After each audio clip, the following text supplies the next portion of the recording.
The Snapdragon Pro Series is brought to you by Snapdragon Elite Gaming, Samsung Galaxy S24 Ultra, Monster Energy, DHL, and the United States Air Force. We're back for the fourth and final day of the challenge season for Call of Duty Mobile here in North America. Now, last week, two teams, Status Quo and Nexus, secured their spots in the challenge finals, while two more spots are still up for grabs. Our remaining four teams will battle it out in the last two matches to see who continues on in the competition. Who will that be? Let's find out. Ladies and gentlemen, this is the Snapdragon Pro Series.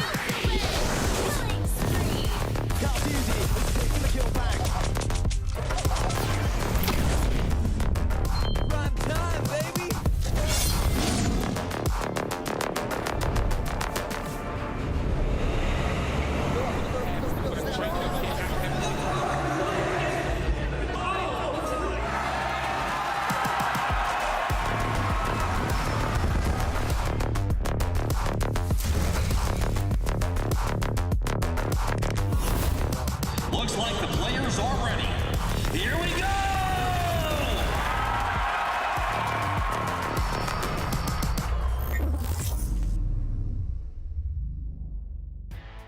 Hello, everyone, and welcome to the Snapdragon Pro Series. Today is the last day of our challenge season here in NA. We've got lots of exciting matches on the board for you as our last remaining teams are battling out for those two spots in challenge finals. My name is Glitter Explosion, and I'll be your host to walk you through all of the action. And of course, we've got to bring the boys back in as well. We've got Infinity and Ton ready to close out this portion of the regular season. Brody, are you excited for today? Excited, a little sad, all the emotions going through today, mate. Yeah, last day of regular season. I can't believe it's over already. I said the same thing with Europe. It feels like it's gone by in a flash. It's so quick. It really has absolutely flown by, but now it's down to our last four teams, Ton. They have to fight for these last two spots. It's been a fun region so far. Are you looking forward to these matches? Yeah, really looking forward to it. It is always the case when we're over in North America. We do get the competitive games, hoping for very much two more of the same kind of thing here tonight, Laura.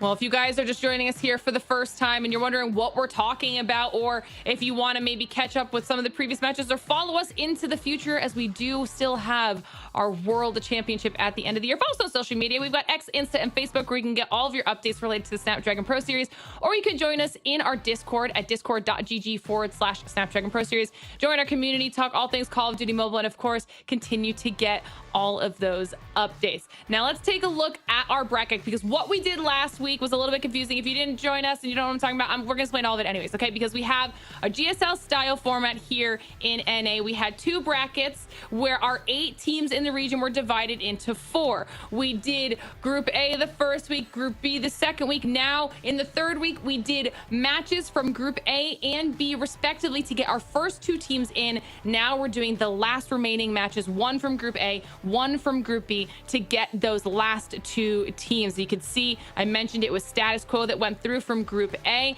and it was Nexus that went through from Group B. We're focusing on that lower side of the bracket. It was Kaya Nation and Oris Esports on the Group A side of things, and it will be Tribe versus Hydra here on the Group B side of things. So those are the 4 squads still fighting to see who makes their way through the challenge finals, and then of course who continues trying to get the title for best in the region, Brody, and which team continues through to the World Championship.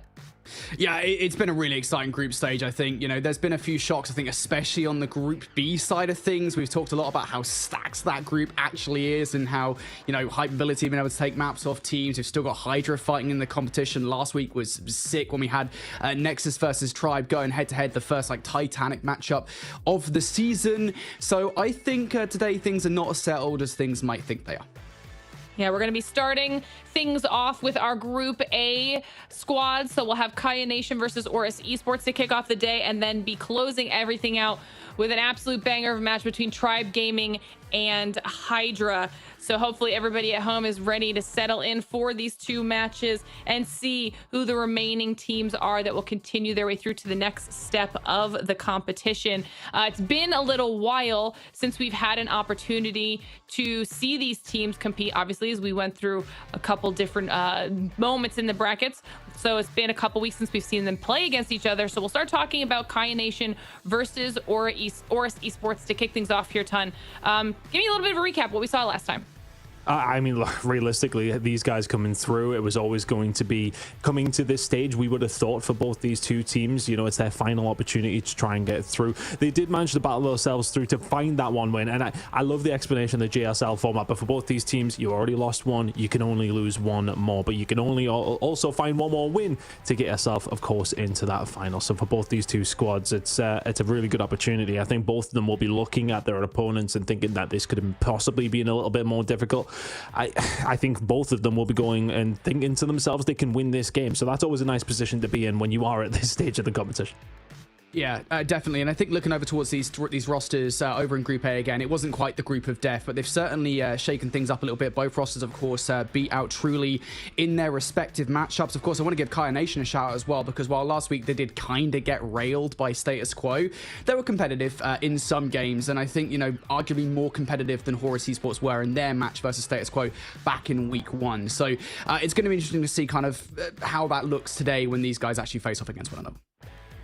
Well, before we get into our map veto, we've been asking you guys for your thoughts throughout our seasons here so far. We're going to ask you one more time again. You'll see a QR code that pops up on your screen. Scan that with your mobile device, and it will take you to a survey. Give us your thoughts on everything you love about the SPS, areas you think we can improve, ideas you might have. And if you do that, you'll be entered to win in a $100 gift card giveaway. It's super quick and easy, and we'd love to hear your thoughts on everything that we have going on here with the program. But like I said, our map veto should also be ready. Let's see those picks and bans, what our teams have chosen for their last face-off against each other. We're starting off with that Standoff Hardpoint, but we do have a Kurohana in there, Brody. Love a Kurohana. It's one of those ones you rarely see. Again, not entirely sure why. I think COD Mobile teams this season haven't really gelled with it as much as we would like. So to see a Kurohana in there is a bit of, I guess, a wrench in the system, as it were. Probably the most interesting thing for me, just picking it out straight up, is going to be the Apocalypse. This is a map in which Oris Esports got decimated by Status Quo. It was like the very first map, I think, of the regular season for North America. So that being in there is an interesting pick, I think, especially since it comes from Horus. But you love to see the Kurohana. Thing for me, just happy to have Raid in there, to be honest with you. Again, look, it's the basis. I always just kind of play in my brain a little bit when we ever see Seaside, when we ever see Arsenal, that kind of thing. I like to see a Raid in there. It's very much a good equalizer of both the 2 teams, and sort of the best team will always come out on top. There's no cheesing going on this map in particular. So yeah, looking forward to seeing that one when we do get the Kurohana as well. I think it might be only the second time I cast it. I think the last time was actually in North America as well. I don't think we've seen any of it in Europe whatsoever, to be honest with you. Yeah. I don't think so. I think you're right. I don't think you're right. And you missed the Seaside last time around too. We got one of those. I've had Seaside once, I think, so far. So for Kurohana, just let me keep up, Brody. You can guide me through. No, look, I remember in terms of how things have actually went down on that map as well, though. Like how fast it does play for both these two teams is about adapting very, very quickly. So let's see how things go on this one. Are they as well practiced as they possibly could be? We'll find out very, very quickly. Well, as we only have 2 matches today, chat, I want to hear your thoughts on both of them, all right, for this first match of the day. And this will determine a spot in the challenge finals. Which team's going to be taking that spot? Will it be Kaya Nation or will it be Horus Esports, who move on to the challenge finals and continue on in this competition? We're moments away from finding out as our teams are ready to go. The match is soon to be underway. So Birdie, Ton, let's get into the matches. Alrighty, Kaya Nation versus Horus Esports. Only one of these teams, Ton, if you've already mentioned, is going to make it through to challenge finals. And honestly, it's a toss-up, I think, for me at the very least, just given the fact that both of these teams have had very similar looks this season. Both of them got picked apart by status quo, and both of them were able to take down Truly. So who knows what to expect here. Yeah, look, it's kind of coming in as the best of the rest between each other. Both of them had very, very similar outings. So, look, it should make for a good game. Whether or not that it does end up being the case, though, we'll very quickly find out. Sometimes you do have these moments where you're like, oh, this should be a fantastic game, and then you don't get it. And then some other times you're like, oh, this will be a whitewash. But that is the beauty of COD Mobile at times, where we do sometimes get these surprises, and that is something I'm looking forward to potentially in this game. And again, a bit of a different map set in a certain sense. So we get to see a few different maps from some of these teams and kind of get an idea of how they're sitting. I think as well, some of them coming in with some confidence, a bit of a chal in particular on that Apocalypse to a certain degree. So let's see how it goes down, but we will of course be kicking things off with the tried, true, tested standoff. Let's see how things go in map number 1 between Kaya Nation and Horus Esports. Yep, again, folks, this is going to be one of those wildcard matchups. We kind of expected the likes of Tribe, Nexus, and Status Quo to make its playoff. Of course, one of those teams hasn't done so yet, but one of these teams is going to be in there as the upset team for Challenge Finals. Which of the two is it going to be here as we get into Kaya Nation and Horus Esports? And already off the start of this game, we're going to have Horus Esports in control over P1. Keep an eye on that rotation towards P2. Right now, Horus Esports do have control of those spawns, but do not be surprised if Kaya try to push them. Can have a little look here if you're Horus and just try and keep a hold of those P2s, as you said. And I think, you know, when it comes down to P1, this one in particular, you can see teams pick up some decent time, and that's what Horus Esports managed to do. 19 points on the board. Kaya Nation starting to lock some time down now, but just about to trying to get steady into this match for both these two teams. As mentioned, a little bit of a layoff for them, so how are they going to feel heading into this one? Just trying to keep some control. P2 control is very much there for Horus Esports, though, with 10 seconds to go inside the points as well. Could be valuable time if they continue to pick this up. And already the kill starting to flow on through. The R9 in hand. Once again, there's 3 kills coming through. Horus, really good rotational play coming through. They will lock that one down. P2 on the lock and key. DDoS season living up to his name. He's taken playoffs offline already at the start of this game. 3 players down. Unfortunately, though, the problem is for Horus Esports here on the defense of this hard point is that Kaya Nation will get those close spawns, and DDoS is no longer by gas. To be fair, I don't think you actually need DDoS in that position because Hitmarker and Desai are already picking up those gunfights. Horus Esports pretty much every single gunfight at every single juncture at the moment. Kaya Nation, though, starting to put something together here. John Sack and Esterossa all combine for 3. But again, Kaya don't really feel like they're putting anything solid together. But here comes that hit over the top through the window. Maybe this is the hit they wanted to try and get in towards the hard point. Yeah, they had splits for just a moment. Hit is actually going to bring out the equalizers. Gets taken down pretty much immediately. So that was an opportunity for Kaya. Now they're going to have to go through, well, not the front door, but the front window. Currently contesting. Next couple of kills going to be massive as they start to come through for Horus. There's another one for them as well. Trade's not working out in the favor of Kaya, who are now going to be pushed back. Are they going to be able to find that final kill? Looks like it. So it's going to be a bit of a scrap over the final 5 seconds, but it's about this rotation, which Kaya have found. Horus Esports not too far away. So good job from Horus. They managed to get themselves there first to get some decent time at P1. But for the first time, Kaya Nation have a good rotation and over towards a hill. Can they make it count? She's going to come through with a couple of kills, though. It's huge. Is that enough to unsettle the spawns here? Horus have close close playground spawns. Yeah, now they're going to be able to get their way through. Yoju with the equalizers. Can they be a key player in defending this hard point? Tavazin and Dix will find a couple of kills, and Horus Esports, despite the fact that they're able to unsettle the spawns momentarily, are going to be sent packing away from the hard point. So now Kai Nation looking for the back 30. Yoju able to get a couple of kills with those equalizers. Operators now starting to come into play from Kai Nation. This is a heavy investment into this hard point from Kai Nation as John Sack picks up yet another one here with the War Machine. That's 3 operators at least in towards this hill ton. You can definitely tell they value the importance of this hard point. They needed this time. Yeah, it's all very well investing as long as you make it count. They did so on the first wave of kills. Can they continue to do this really good work over towards P3? Looking likely. 10 more seconds to go. They picked up nearly every single one, so you would say that investment of the 3 operators absolutely worth. Really good job from the side of Kai Nation. It could have maybe got out of hand if they don't bring those in and lock that down. Horus Esports barely even get a touch.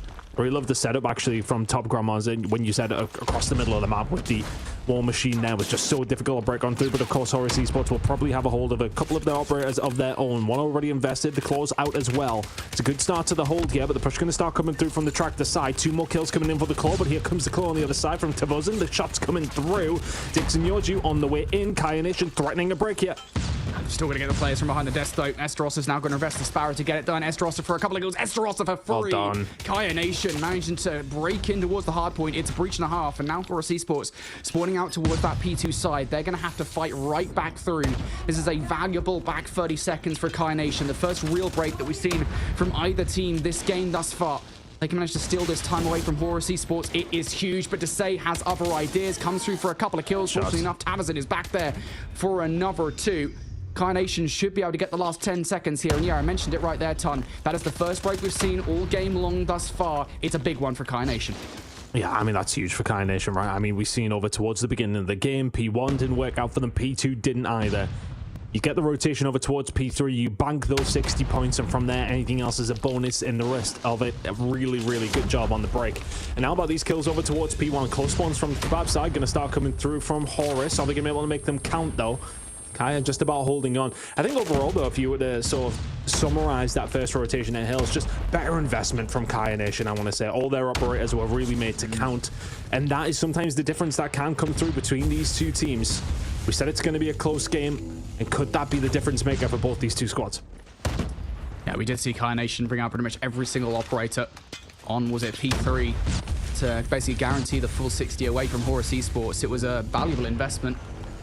And they do it again, though. Right now, looking over towards P1, Horus Esports currently in control. Kai Nation 1 trying to fight this one from the front. There's a path back into this game. Right now, down by about 50 points are Horus Esports. They're on the right side of the map for the rotation towards New. They have to have a solid hold. And last time around, they were able to get it done. Whether or not they can do the same again here is a different story. Same kind of positioning from Horus. DDoS watching in the middle of the map. He's able to pick up a couple of kills here with the R9. Will not find a number 3. Again, though, you've got to play a position towards that side. Horus have players in all the right positions here for the defense of this hard point. Yeah, I mean, it was DDoS who really popped off on the rotation over towards P2 last time. Hasn't really been able to do the same, but his teammates are there to pick up the slack. Tavazin will manage to find a way through. Bad timing on the stun, and Dix can't really do too much about this. We'll stay alive, though. The rest of the team are going to be here, and I've got to start putting things down. It's the Sparrow already in, and Kai Nation starting to find a break on through. And again, you've got to give them their credit. When it's coming down to these operators, every single time they are making it count, it's a big break. 30 seconds to play for now. This is where Horus picked up most of their time in the first rotation. They ain't in the hill anymore. Esteros is going huge this game. 27 kills. He's 3 kills away from 30. Now just 2. He's got so many kills with the Sparrow. And of course, a player that was not playing, I believe, with Kai Nation last week when they were playing. So the fact that Esteros is here on the team is huge for the roster. They will not win the gunfights towards Old, though. Horus Esports are looking for the back 10 seconds. And it is ultimately a huge 10 seconds. But perhaps more pertinently here, you look towards the minimap. They've already won the rotations towards New as well. So down by 70 points at this time. They will not be able to take the lead regardless of what happens on this hill, but it is an opportunity to close the lead once again. I mean, we've seen last time when they were defending over towards the side, they made the operators' usage come on through, and this time it's worked aggressively for Tavazin once again. Yoju gonna invest the equalizer too, and Kai Nation have just broke through like a knife through butter on that occasion. And that's just far too easy. Horus Esports was set up here, 2 operators of their own. They don't bring them in, and all of a sudden they are now scrambling. Bit of an exchange inside the point. Hit will bring in the equalizer. We'll be able to find 1 and 2, so they will find the break back. But the close spawns here now for Kaya Nation, who have more of an opportunity as they start to fall into the blender themselves. So Sparrow invested, equalizer running absolutely wild in the middle of the map, can only find 2. Horus Esports have done well to bring it back, but that was a good 10 or 15 seconds that they probably would have liked and could have needed. Yeah, Horus Esports will be happy with the back 30 there. Big investment coming through, but the fact you lose the first 30 seconds on that hard point is, again, crucial time, and it's something I have a feeling we'll be looking back to at the end of this game. But now we move towards the next hard point. This is a 50-50 kill last time around. Big break came through from Kaya Nation that has contributed to the lead they currently have, but now they're under siege. Horus looking to make their way through boxes side. Kato with the investment from the War Machine. A couple of kills here. Can he find any more value? Still alive in the situation. Hit marker does go down, and now Horus Esports battered away for the first wave of gunfights. Kaya Nation, every single second they spend in this hill is a dagger to Horus. Yeah, Horus need to find a break very, very quickly. Couple of kills starting to call on through, but John Snack towards the back desk. He's been causing issue, but eventually a break from 2 different sides starts to come through, and now a bit of a split as well. Horus Esports are going to find Tavazin. That was a big kill for them to find because the potential split was there, but all the kills coming through from Horus, and they absolutely need to. 25 seconds remaining on this hill. This would very much close that gap if they can keep a hold of it and send us to a third rotation with barely even a 20 or 30 point game. Really good job from Horus. They find the break back through. Kaya Nation gonna have to probably give that one up, although here we go. One more last stab at it. 10 seconds to play for here. Can you find the break? Yoju's gonna find 1 and 2. Daisha just not at sea whatsoever there. Couldn't find anything. Yoju with another. The snap is there for 10 seconds. It will put Kaya Nation 10 seconds, or 6 seconds over the 200 point mark, I should say. And that could have been a big difference. If Horus get all of that time, it's about a 30 point game. As it goes, it's a 50. Yeah, you know what? I'm actually going to very briefly mention it here as well, because as we hit the rotation, you see the investment coming through from, I think it was Desai with the Predator missile towards this next hard point. Not the best investment. Granted, they kind of got the time now, and Kaya Nation have to break on through, but still, probably would have wanted that for a little bit later on in the game. Right now, though, they are in control. DDoS season able to get a couple of kills. Desai following up with another one as well. So Horus Esports winning the vast majority of the gunfights. John Snack trying to double up. He's not going to be able to get it done through the front of the hard point. They are finding kills now as Dix finds a couple Esteros around the back line, will break in towards bottom ground with a double. That has given Kaya Nation control of this hard point. It's taking time away. Are they going to be able to find a break back through? DDoS seems to have been the one. He seems to be the catalyst for anything good that Horus are doing. Finds a couple of kills, and then the rest of his team will come on through as well. John Stack eventually able to find one, but it's going to be about the rotation, and nobody is really here yet. John Stack going for the final kill over towards P1, can't find it. So for Kaya Nation, you need to start running very, very quickly. They do have control of the gas station, so they can find this push rather easily. Kato is going to be there to pick up 1 and 2. Yoju, though, bringing out the equalizer. He can only find 1 with it. So all of a sudden, Horus Esports in a good enough position to try and break this one back. It's a bit of a 50-50 between these two teams. Kaya Nation only need 28. Horus closing the gap. Kaya Nation trying to find their way through. Kato with the investment here. As is hit. Kato now going to be down for the count. Can they find these kills?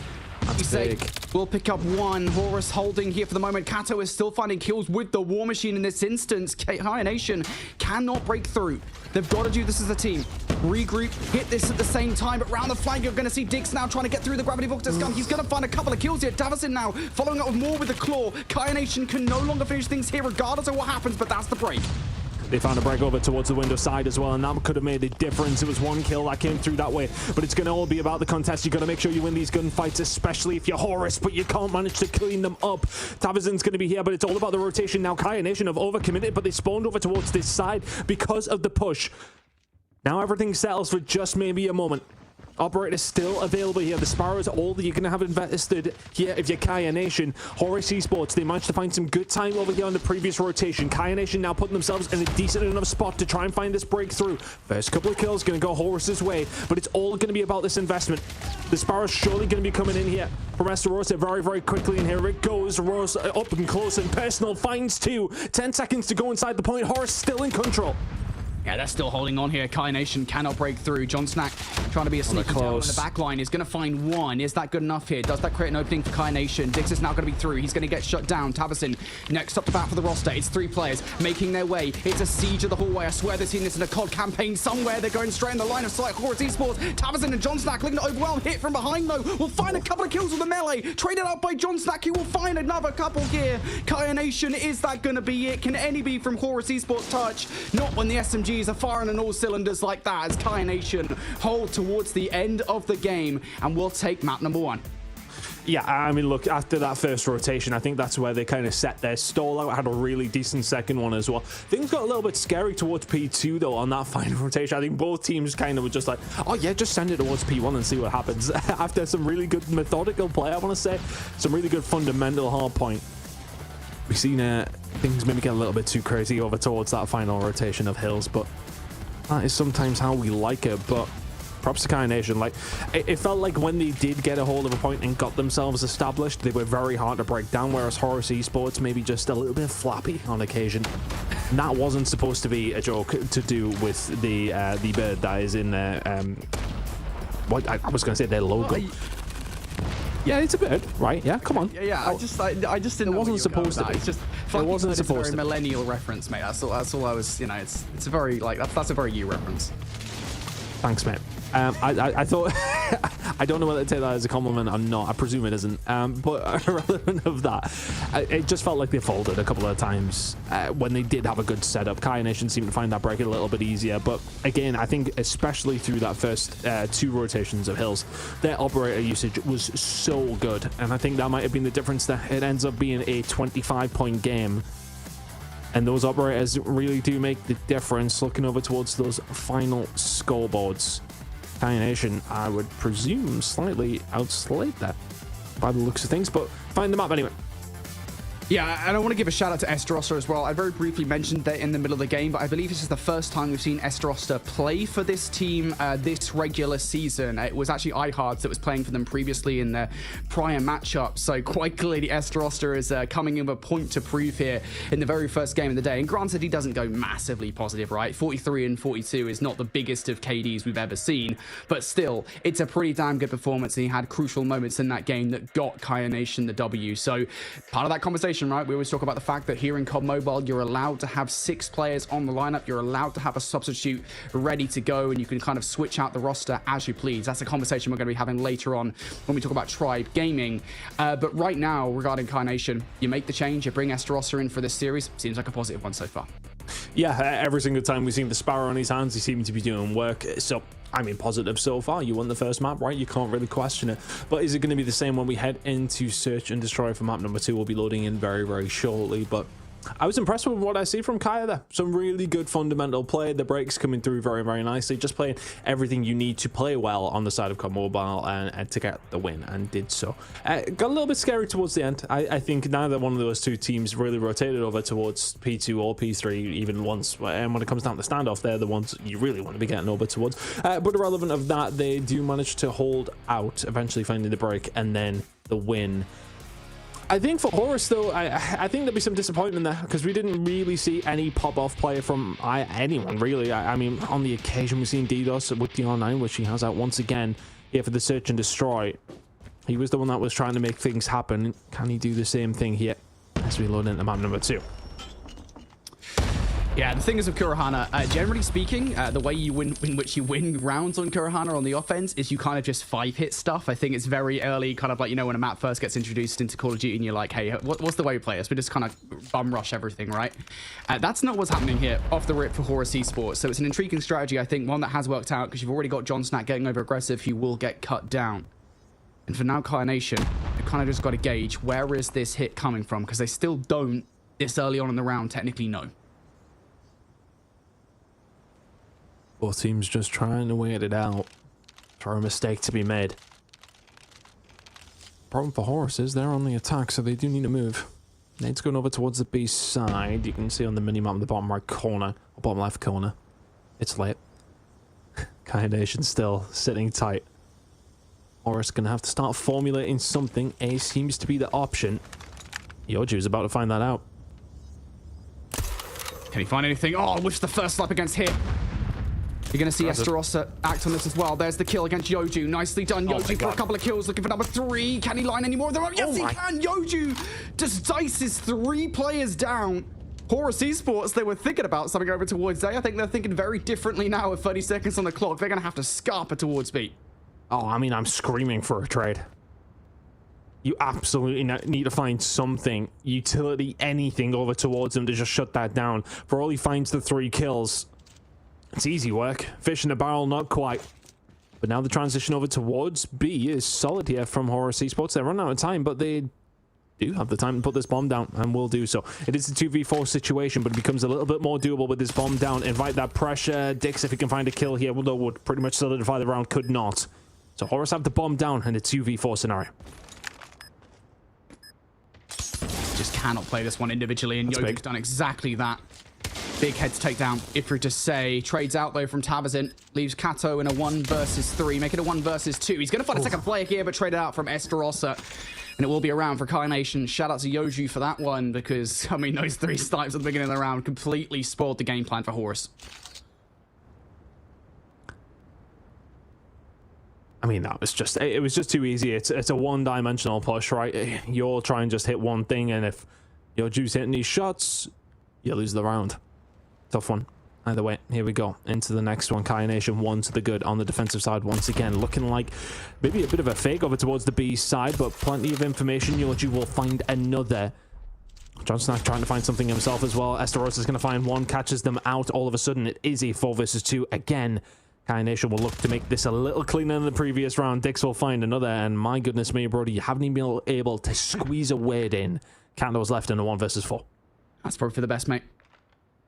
Kai here, I guess the advantage that he has is that Kai don't know where he is, and yeah, he's going to use that advantage to take John Snack out of the round, but to get any more than that is going to be a miracle to work. Tabassin going to go for the chow, and Cow will line both of them up. That's unfortunate. Now an opportunity to take down Yoju, but hits the reload at the wrong time. COD timing strikes once more, and the 1v4 will be denied, but Kato makes that closer than it should have been. I mean, both these rounds, Kai Nation have put themselves in a really positive situation. 2 4v2s in their scenario. And it goes down to 1v1s. Yeah, all right, you win them. Mostly down to the ability to have those bodies and the trade and the information, but you'd probably like to see them be made to look a little easier. It's a great shot from John Sack. And again, the snipers reigning supreme here for Kai Nation. Now in a 5 versus 3. Advantage has been with them pretty much from the get-go. Get a little bit of deja vu here, mate, because this is exactly like round number 1 all over again, albeit the numbers feel a little bit different, even more slanted against Horus Esports in this situation. Once again, stuck trying to traverse the map. Even the odds a little bit. Maybe this 1v1 in the middle of the map will do something. Kato has spotted out Estarossa. But if he takes too long with this, he's about to get shot from behind anyway. Yoju is on the prowl for these kills. Horus Esports, gotta imagine these players are not long off this world. Yoju, there it is, takes the kill against Kato. That's the bomb carrier. And now if you were to say in DDoS, I mean, good luck with this one, boys, because you're in a tough spot. I mean, they've just been squeezed this time. Kai Nation were maybe a little bit, I don't want to say they were too passive in the previous rounds, but they just sat back, invited that pressure. This time around, they are like, yeah, okay, you spawn, bet, no problem. DDoS, terrible position. They know exactly where he is. Doesn't have the bomb. 5 seconds or so to go. It would take a minor miracle for this one. Okay. That's a start. 25 seconds. You got enough time. You definitely have enough time to get towards one of these sites. Whether or not Kai Nation will let you do it. And they're just going for the 50-50. Kai Nation are like, right, okay, you can get the bomb down over by FE. You really want to. Now they're going to traverse, though, from B towards A. I feel like DDoS is about to get some horrendous timing here as he goes for the plant. There's surely no way that Kai Nation let that go off, and they do not. And yet, early advantage for Kai has been overwhelming for Horus. They just have not found a way back into these rounds. Honestly, after they lose like 3 or 4 bodies, they play the round pretty well, Brody. Horus. Fairly solid after that. Just don't get blooded then, you know? Yeah, no, just don't get blooded all at the same time, you know, and then we maybe can get something going here. Yoju, again, has just been constant in his pressure with the sniper, but here we go. This is a little bit more like it from Horus. It's just a 5-man hit. Let's see if this one works, because everything else hasn't been, and eventually we'll find the trades, and eventually it will be a 3 versus 2, now 2 versus 2. Kai Nation gonna have to try and get this one back, but Horus Esports not feeling safe enough to get this bomb down just yet.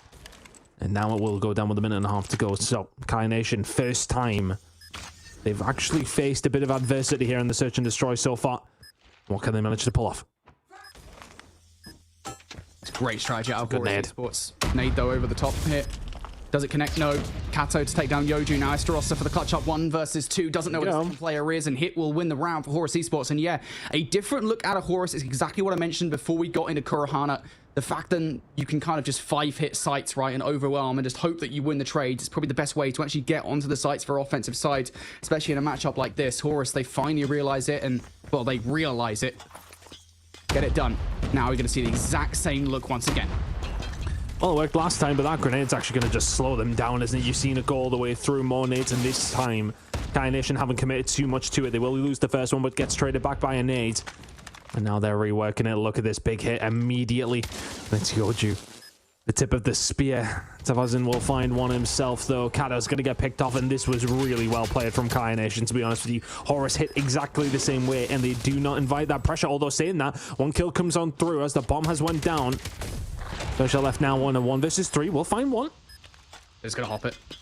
That is going to hop it. There's no reason not to in the situation. Yeah, Tavazin's like, yeah, Dusha's got no choice but to back away from the site, so I'm just going to get on this bomb, trust in my teammate that we've got this one done. And honestly, the shakiest part of that round for me, mate, is to say, coming in from behind while Nation were all preoccupied about what was going on with Dusha. I thought for a second to say he was about to get some easy kills, but he only finds one. He finds anything more than that, and that is very manageable for Dusha. Still, big round win there for Nation. Horus Esports batted away. Will they try the same thing thrice? It looks like they will. Desai and Dusha win the first few fights. Dusha's going to find a double. Horus Esports blast their way on towards the site, and Nation left up to the last couple of players. Yeah, Kaya then back on down in the same kind of way as they did last time. Oh, Yuju, if he hits that shot, then all of a sudden you do have a 2 versus 2 on your hands. Estarossa has been influential so far in this series, but this is a very tough 1v3. Defuse on top of it as well. Not quite impossible, but I would say improbable. And Desai will eventually close that one out. So there you go. Nation's defensive side equals a 4-2 win for them. Now they go over towards the attacking side. Can they be a bit more diverse, I want to say, than what we've seen from Horus? Seem to hit everything together, Horus. Are Nation going to try and pick them apart as they did so well on the defensive side? No, the answer is going to be it's a straight hit down A Street. Here we go. Dusha will be the first one to find something. We'll back on down. Has a little bit of help. But first blood did go over towards Horus Esports. Sticks will answer back 4v4. Yeah, generally speaking, you need to find some kind of value with that route for the middle of the map. DDoS finds nothing. Dusha's also taken out of the equation. Hit will trade things out, so down to a 3 versus 3. But John Snack towards the site will not just find one, will find Kato as well. And that leaves Desai isolated here. He might be able to stop this bomb plant, and he does. Bomb does not go down. Desai backs right on up, goes straight into the line of sight of John Snack, though, and I think spends just a little bit too long out in the open. Easy pickings for John Snack. Nation, no trouble getting on the site on their first effort. Yeah, huge from John Snack. Gets a little bit of control over towards the backside, finds 2 kills, and then finds the third to solidify the round, and now puts Nation in a really good spot. And again, it's the same thing down the A Street. Plenty of utility going down that side. Again, 1 kill will fall through, but 1 kill is fine if you can start to get that pressure in, because Horus Esports have to find their way over, but you don't get in quick this time if you're Nation. Can you find anything? These next couple of kills are absolutely crucial. Horus here in numbers. Big kills from Horus. Yeah, Kato finds 3. Very quick round from Horus Esports there. Nation come in with Venom in towards the round. Horus match it. It's exactly what you want to see. Putting a stop to Nation before they get anything going, I think, on these offensive rounds is probably the key to victory here. They've already given away 1. You couldn't afford to give away more as we get further in this S&D. Off the start, Nation, I think we'll play this one a little bit slower.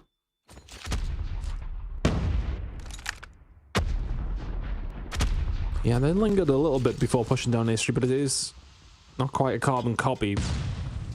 A big investment down this side. Stun did go through. Oh, this is smart. Towards the elbow here. Yeah, are they ready for it on the left-hand side? Yes, they are. DDoS will have to back on down. I wouldn't actually mind them just changing it up and turning around and rotating if they can. Oh, the second shot's not there from Yoju. Now the challenge is going to come through from Tavazin, and now, of course, you do have those numbers. If you can find this one, it puts you in a phenomenal spot. Kato can answer back now, a 3 versus 1 as Dix will find him. So, tough position now. At the backside, Horus Esports. Best idea from Nation here. Just rotate this round back over towards the B side. Make it very, very difficult. Yeah, you know where Dusha's going to be. It's where he's been playing the last couple of rounds here. On defense, of course, he's the sniper rifle for Horus, so that's where you put a player on D. It just makes things so awkward here for Dusha. Expecting some kind of over-aggression. And at some point here in the next 10 seconds, he's got to be the player that gets aggressive. Got to start to go for it. Estrosa, first point of contact. Is Dusha ready? You've got to check every single corner here. This is so awkward in these positions. Has he just seen Estrosa? No. Gonna catch Dusha off guard again. So much to check in that situation, and what a rotation out of Kai Nation. Again, it's that game sense. You know where Dusha's going to be. There's no need to aggressively take the fight. Just get yourself to a safe zone and get that bomb down. 1 round away now for Kai Nation. Look, I think it's very easy to say, and map number 1 did look at the better team when they went on to win it, but it's just been more of a convincing performance so far. They still need 1 round though, and it might not be this one to say, well, just run through the middle of the map. Everybody chipping in. It was about to be 6-4 as Yoju probably found the heroics in round number 1. I think this would maybe be a stretch too far even for him. Although they have absolutely no idea where he is. Look how far they are pushed up. Kato is just... He's actually going to get a big bit of timing here over towards the back. And yeah, now they are starting to hunt him down as Yoju. His position has become a little bit more obvious. Imagine. I think he'll do well here, Brody. I'm not going to count him out of this. I'm not going to count him out. Okay, never mind. After what Yoju did at the start of this S&D, albeit they kind of lined up a little bit, you know, I saw the vision, mate. I was ready for that to be a 1 versus 5 phenomenal clip. Get that one on the timeline. I could see ESL COD Mobile tweeting that one out, but no, not to be. Yoju denied the 1 versus 5. Horus Esports still hanging on here in this game. Kai Nation just need 1 more round though, and they take this S&D home. 2-0 series advantage and 1 map away from qualifying for challenge finals. Yoju looking to draw first blood in this round. Trophy system down for the count. Maybe they can send some utility over the top now, or maybe not. They'll just get the snipe. That's the cutest of angles, and hit marker is gone. And now you're seeing that adaptation coming through from Horus Esports as well. Dusha moving away over towards B. He's reinforcing the numbers. Is that going to be to the detriment of Kai Nation though? Because they could rotate over towards A and they would be all right.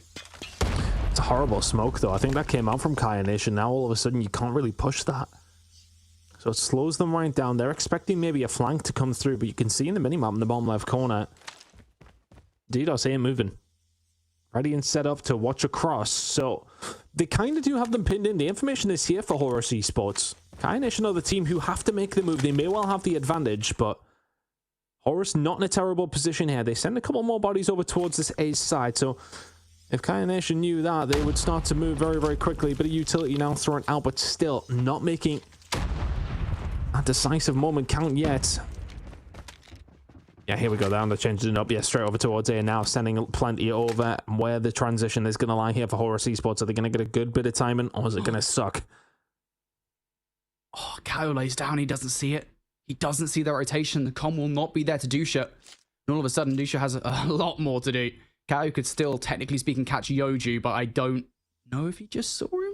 That's going to give them the information that maybe they're over towards B. Yeah, you could see he's starting to transition, and Dusha starts to move over because they see the one player watching the cross. A is wide open. But have Kai Nation left this maybe just a little bit too long? Oh, I mean, the jig has got to be up now. Horus Esports here over towards B. They haven't heard a single footstep. That bomb goes down. It will have to be a 4v5 retake. Going to be difficult. It's a lot to ask for. Yoju from the middle of the map here. Big 1 versus 1 for Desai to take. And now he's got a little bit of backup from Kato. Yoju's going to get the hell out of dodge, though. Good play. 25 seconds now on the clock for Horus Esports to make this one work. Plays towards the bomb. Dusha's managed to retrieve the back line. DDoS going to get shut down. Any more gunfights towards the site hit for Horus on this retake? They just can't find these players. These players are playing this one so patiently. Estrosa will find one. Tabazin trade things out. Now just down to Kata for a 1 versus 2. And the Binstripe kill feed goes in favor of Kai Nation as they're able to close things out in the search and destroy. Just outplaying Horus Esports in the mind games time and time again there. And again, Kurohana is one of those maps I think that teams, even at this point, it's been in for what, a whole season now, a whole challenge season for both North America and Europe. Even now, teams are still learning the way to play the map, and I think that played a little bit of a part into how that one went down, because there was just so much uncertainty from both sides. Yeah, both teams were very, very patient, but I think it was working out for Horus. And you know what killed it for them in that final round is just seeing Yoju watching the cross. Just seen the one player who pushed up towards the stairs. Yoju, they're okay, well, there's somebody over towards the B side. They must be going to B. And you can see the one player who was over towards the side of A for Horus was Dusha, and then all of a sudden he transitions over and they walk on to a free bomb site. But overall, do deserve that one.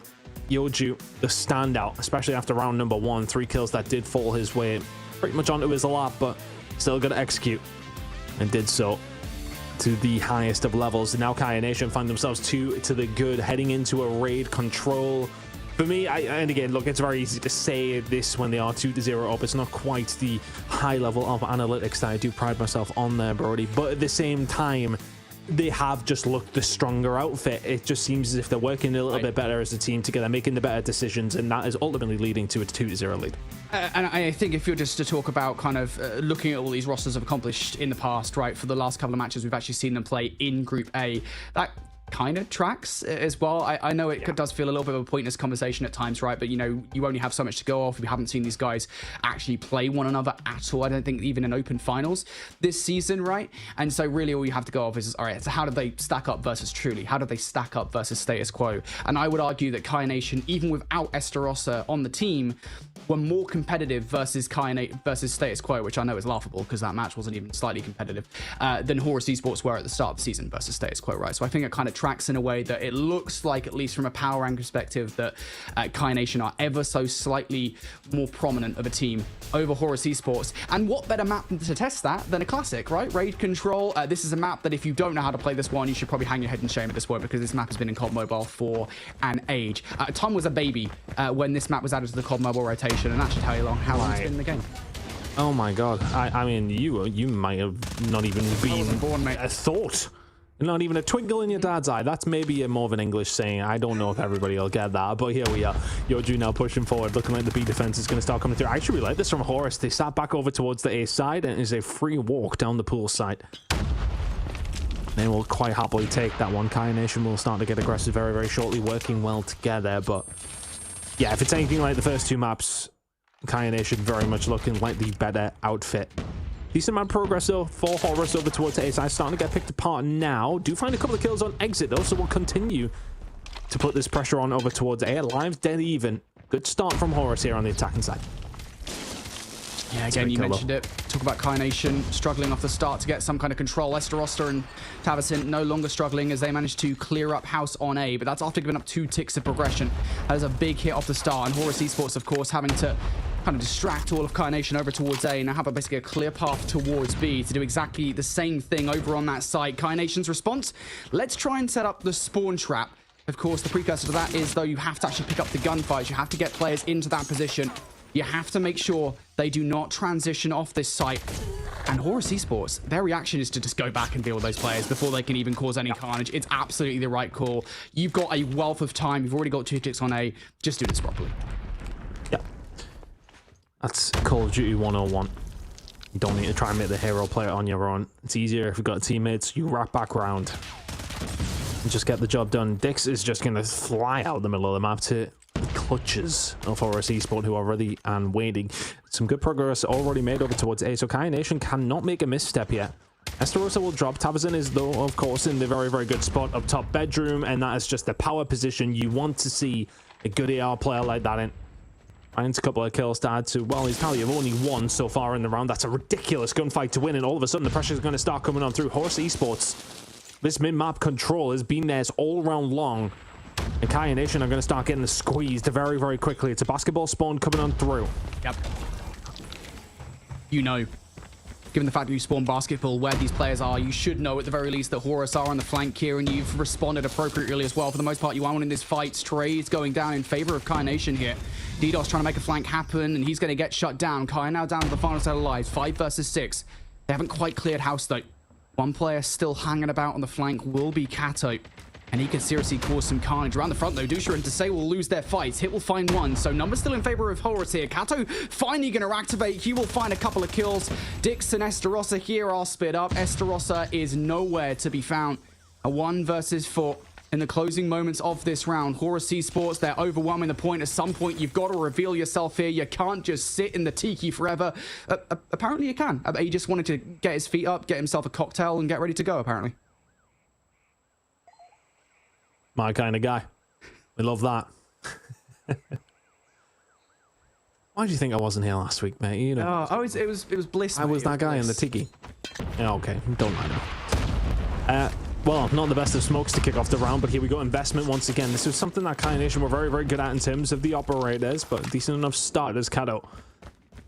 Bring in the War Machine, which is a tried and true classic, over towards B side. And you see a lot more from Kai Nation, though, because that defensive round was not fantastic. Really just opening up the door. Dusha with some fantastic shots. How on earth does he hit that second one? Backs them down. Great start to the round here for Horus Esports. Kai Nation have lost 10 lives already. That's been a stellar start and a drastic difference from what we saw in the last round, right? From Horus Esports on the offense, where they were able to just get 2 ticks on B, get 2 ticks on A in quick succession, and leave Kai Nation stranded. Here on this point, though, finally, Kai Nation look like they might be able to put something together. Through up they go. They deal with the players on the point. Investment coming through from John Snack with the War Machine here as well. But keep an eye on player number 4 in the minimap. That's DDoS in from behind. How much damage can DDoS do? There's one. Look for the second. Hit some headshots, but not actually going to get the kill all the way through. Yoju will save his teammate. And now there's some peace and quiet over by B here, as Kai Nation look like they should be able to capture this one problem-free. Horus Esports, they're setting themselves up for the transition. It's felt like Kai Nation, like for all they were very fluid in the other game modes. They've been very rigid here. Hasn't necessarily worked out so far under control, but plenty more to play. Yoju, great shots. That's going to open things up a little bit here, and if you can find a bit of map control just like that, opens things up. Gravity Vortex gun will get the kill at the end of it, but then you lose a couple more gunfights. So you need to just find that extra step. This is looking like a very quick defensive hold here coming from Horus Esports, who are looking like much better control team, but it takes one decent wipe to find an attack over towards A. And was that the beginning of that? Not quite. Horus still backing them down. Oh, there you go. All of a sudden, the Annihilator comes through. That's surely going to be the round. It was your final opportunity. And Horus say, absolutely not. I think all I'll say there, Brody, though, big investment coming through just to finish that round off from Dusha, but did you need it? Not sure. No, but I think you can get away with it, right? I mean, like, we're arguing for perfection here, and I know that that's, you know, again, if Horus do get through this series, if they do pull off the reverse sweep, they are going to need that against either Tribe or Nexus or Hydra. I guess it would be Nexus, since this would be the lower level team. Regardless, 1 versus 10 from Tavazin. Can he do it? Let's see. This is Bush Tucker trial and a half that you got to get through, and I'll be honest, it's a big ask. He gets 1 tick on A. Horus are giving him a lot of room to breathe here. You guys might want to get on the point. You're giving away ticks. Finally, Tavazin has to deal with an engagement. Players encroaching from all sides here. Finally, Hitmarker's going to take him down before that second tick goes through. But yeah, you get a tick for free. Yeah, I just that's inexcusable, to be honest with you. You cannot let that happen. I am not. Well, no, I am one to put people on blast. I'm quite happy to do it. Oh, mate. But that is no, come on, no. It's what? That is 9v1. He shouldn't be able to touch the point. I want him dead immediately. If that, put it that way, if that's rank play, I'm screaming at my team. It's irrelevant of that you are 2-0 up. So maybe just a little bit of lacklusterness creeping on through, because you are just running through them at every given opportunity. When there's 5 people left on the map, that's fine. I'm sure we'll find another. This is looking very, very convincing from Horus Esports, who are trying to start off the reverse sweep here. It's looking more and more likely as time goes on in this control that we are going to see a map number 4, which after the first 2 maps, Brody, I really wasn't convinced we were going to. Yeah, Horus Esports have definitely stepped things up a notch here.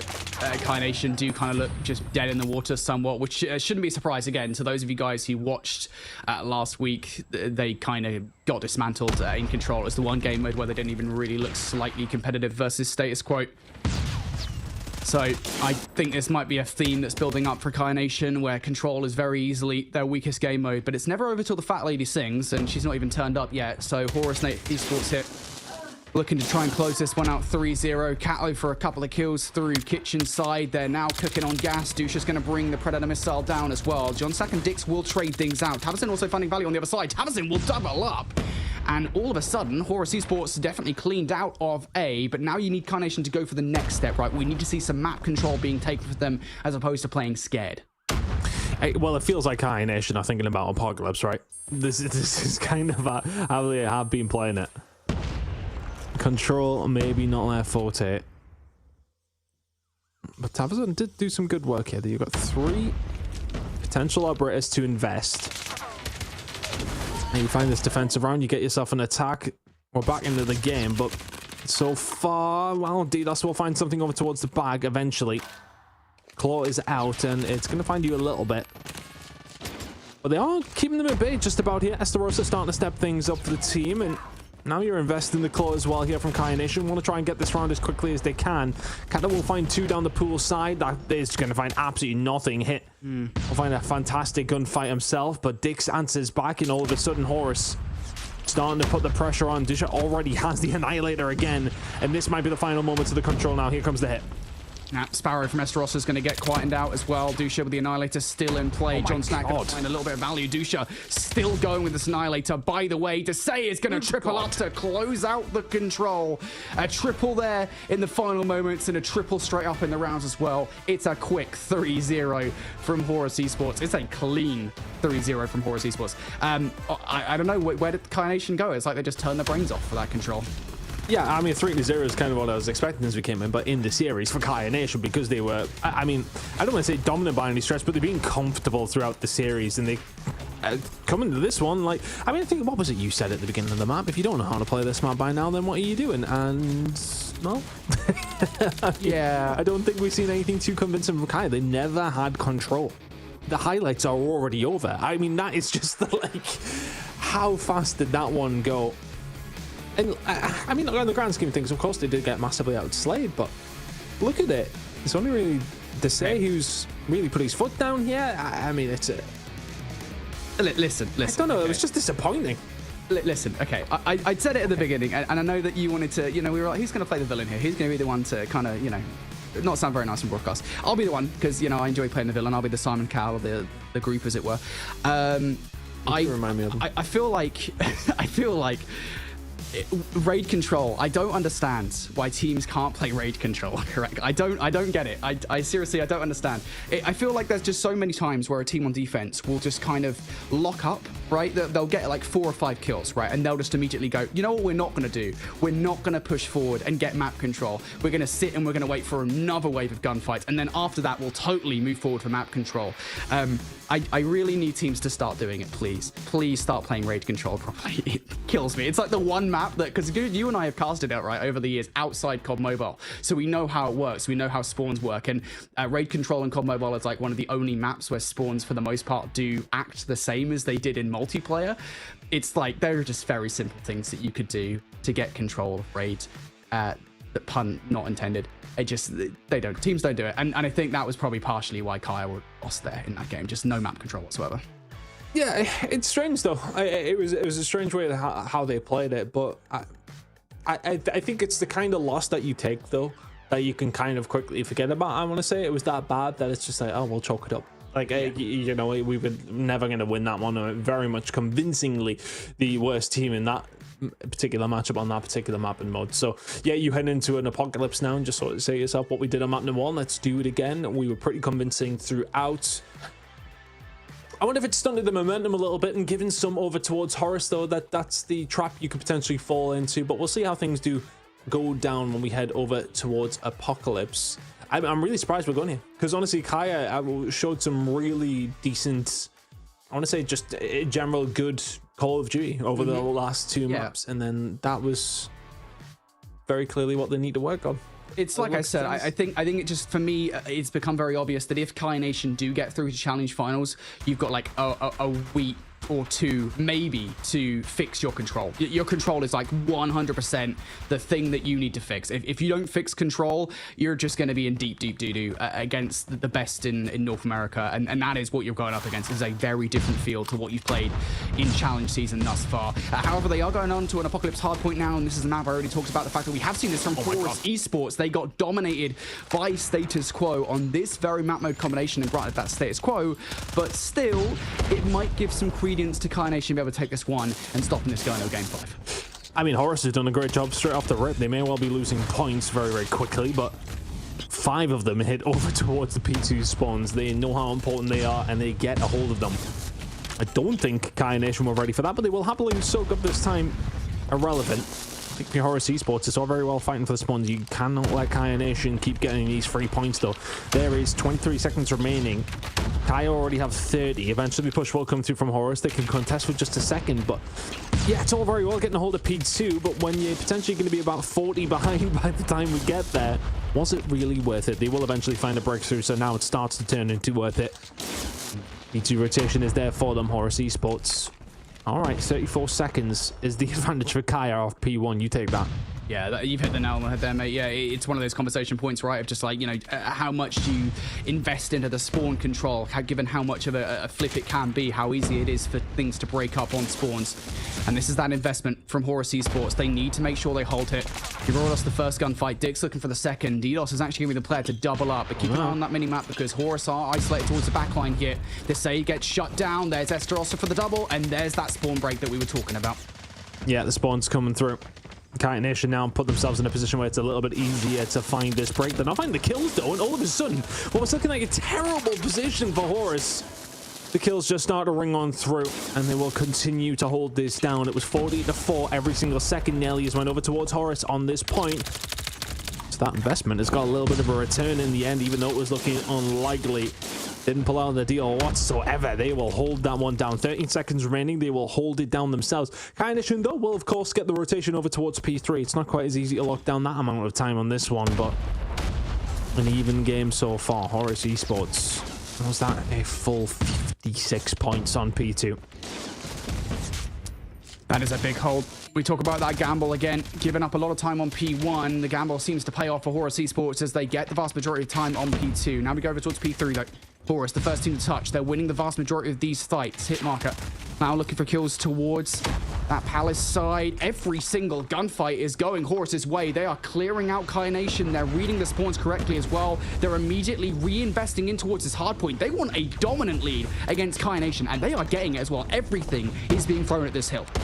Yeah, Kai Nation have not had a sniff since P1. This has been... It almost feels like they've just come into it and... have they handed their systems the mobiles right now? I don't really know what's going on. It's not working out at this moment in time whatsoever for Kaya Nation after what was a very, very comfortable map 1 and 2. Horus Esports bringing this one back and eventually putting themselves in a really good position. We said they had a really bad time against Status Quo. Hey, it looks like not too bad of a map for them. Couldn't find the second kill of you, John Snack. Kinda will be able to answer back, but my god, do you need a rotation? It's some stage here if you're Kaya Nation. I mean, you've got the rotation, right? You have the spawns for you, but you don't have the gunfights in your favor. Kaya's able to double up here, and you know, generally speaking, if you get the back spawns here on this hard point, you get the hill. Like, you have control of the hard point. That is not what's happening here. Horus Esports are fighting this one from the front. Finally, though, Yoju and Tavazin will be able to combine for 3. Dix's, I think, Gravity Vortex gun is able to do something, but from behind, Dusha comes through for a triple that should never happen. Gets into the hard point for Horus Esports. DDoS's Predator missile investment will also pick up a couple of kills, and what looked like a moment of reprieve from Kai Nation is just immediately over. Investment from Esterosa, perhaps he can get something with the Sparrow, nothing. And on the other side, 3 kills comes through from the War Machine as well. I mean, if you're a Horus Esports fan, this is a bloody great map for you, because Kai Nation here are in trouble. A lot of trouble. This one has just got out of hand very, very quickly. Look, I mean, we were giving Kaya their plaudits, so sort of saying, over towards P1. Yeah, picked up some good time. Yeah, all right, Horus Esports, yeah, they're going to be 40 behind, heading over towards this P2 rotation. Kato has just absolutely spat them Tavazin. My goodness. It just feels like they just haven't turned up these last 2 maps. And what was a comfortable situation in the series, did they get complacent? They may well have done. Dick's just not shooting his bullets now all of a sudden, and it's complete control for Horus Esports. You got P2 spawns, you're locking down some time at P1. Kaya Nation, you need to wake up, you need to wake up fast. Just in a trance. This is an insane game from Horus Esports. And again, going back to that conversation we were having, I don't know what's going on with John Snack. He's going to get the melee gunfight against Desai. He has to use every single bullet in his magazine, and even the prize fighters to walk away with that gunfight. But still, going back to that conversation I talked about at the very beginning of this map mode combination ton, Horus Esports versus Status Quo, albeit a very different beast. They got decimated on Apocalypse Hardpoint. They couldn't buy a rotation. Here versus Kai Nation, it looks like we are looking at a totally different team. Horus Esports are reinvigorated, and Kai Nation, I mean, even here on P1, they just do not look like they're in control whatsoever. I think the only sort of slight you have here for Kai Nation, if they could find a rotation over towards P2, which is about to pop in 8 seconds, I mean, they're going to struggle, right? It's going to be hard to get a hold of anything here. They're putting a missile in as well. Pressure from the front, though. Next couple of gunfights could be big, but again, look, Horus Esports are in the position they can start to invest, because they know if they get a full 60 here, it's pretty much the game. There's everybody wiped, and Horus Esports now have the opportunity to set themselves up. Kaya Nation If you want to win this map, you've got to do it the hard way. You are 100 points behind.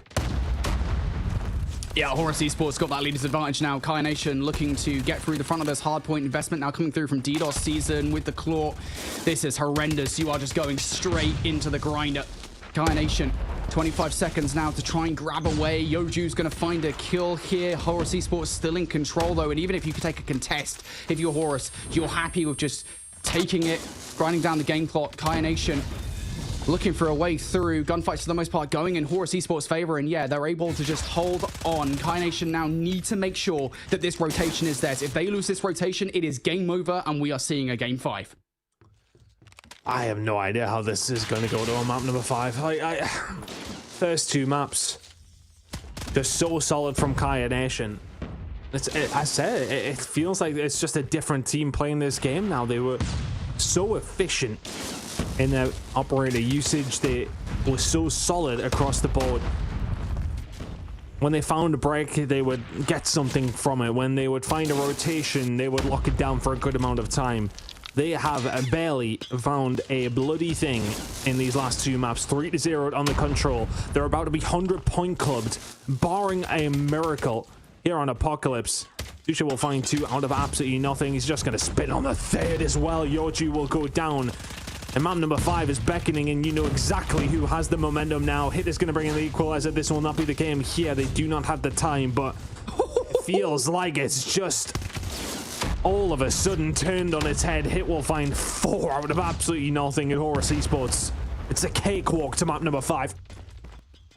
Yeah, they've still got to earn it. They've still got to get one more wave of gunfights. Kai Nation seem preoccupied with the old time note. They are not there over by new. They have to go for a fast hit through Chicken Coop or around the backline. Chicken Coop, that push is dead.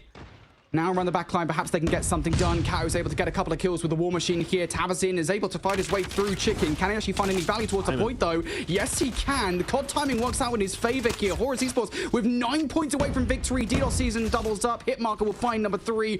Kai Nation are holding on by the fingertips at the moment. Horus Esports now fighting this one from the backline. And surely with that wave of gunfights, nope, that's not even going to be an Astros doubles up. Kai Nation are somehow still in this game. It still feels like an inevitability, though.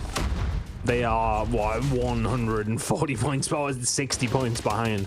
The quick math's not working out. They eventually get themselves in. 20 seconds to go. That's going to be the game. Horus Esports will force a map number 5. It's a decimation over map 3 and 4, which is over in the blink of an eye. And all of a sudden, we're heading over towards map number 5. There is no way you could have told me we were heading to a map number 5 out of those first 2 maps. Kai Nation were... Again, it's not like, you know, you sort of see Demolition, you're like, okay, yeah, this one will be done at some point, they'll find something, but like Kai Nation were just comfortably the better team over the first 2 maps. Search and Destroy just leaps and bounds ahead in terms of knowing what they were doing. Map number 1, very clean in a certain aspect. Horus did well to bring it back, but Kai Nation always looked the most likely pretty much from the get-go, and it gives you a good indication of how teams are going to play out the rest of the series, but apparently not, because Control, they sucked. Map number 4, I don't know what to tell you, was pretty much the same story. So 2 versions of Kai Nation have showed up. They need the one that was in maps 1 and 2 to show up for map number 5 very, very quickly.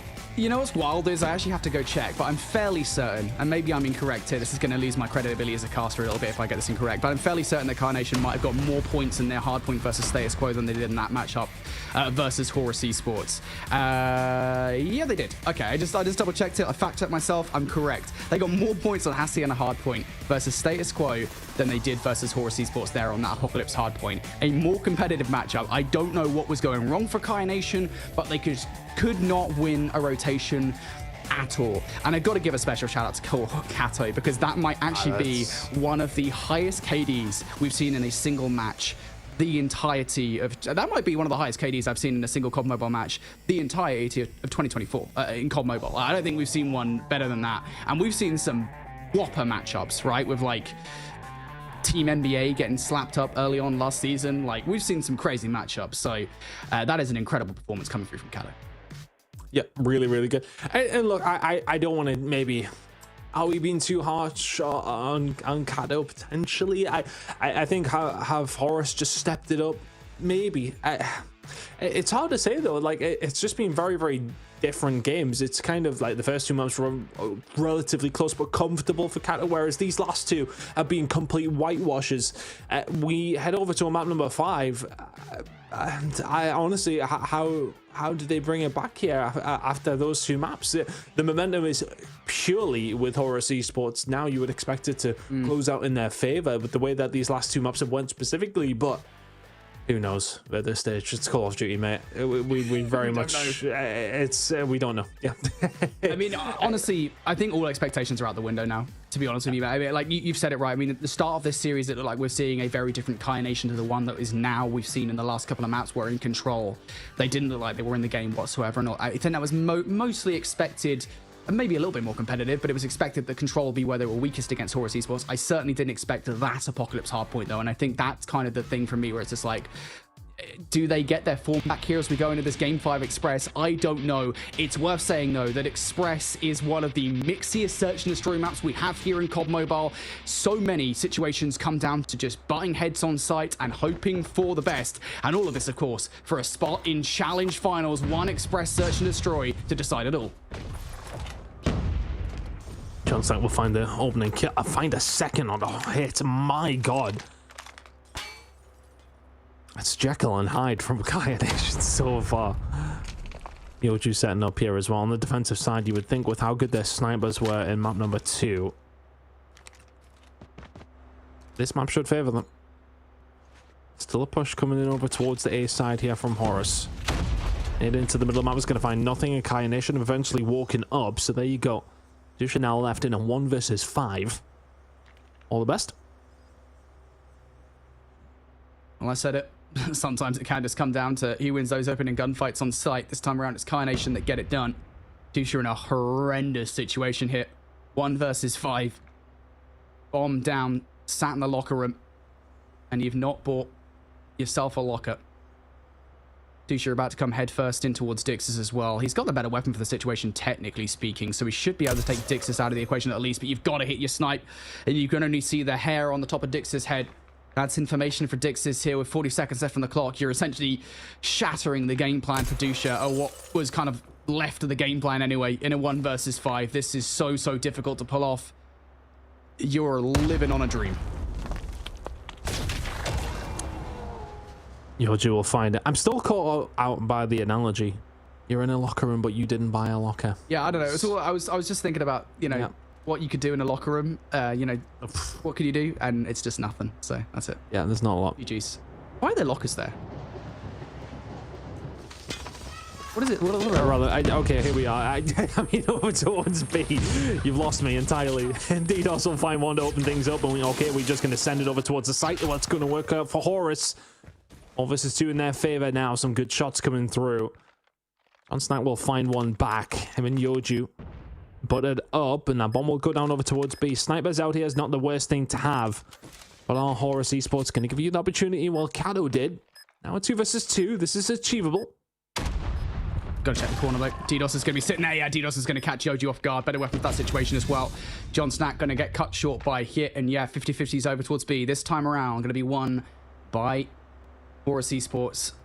Not gonna be left in a 1 versus 5 this time around. Maybe that changes the game plan a little bit moving forward here for Horus. Do they start to favor B as the site of attack?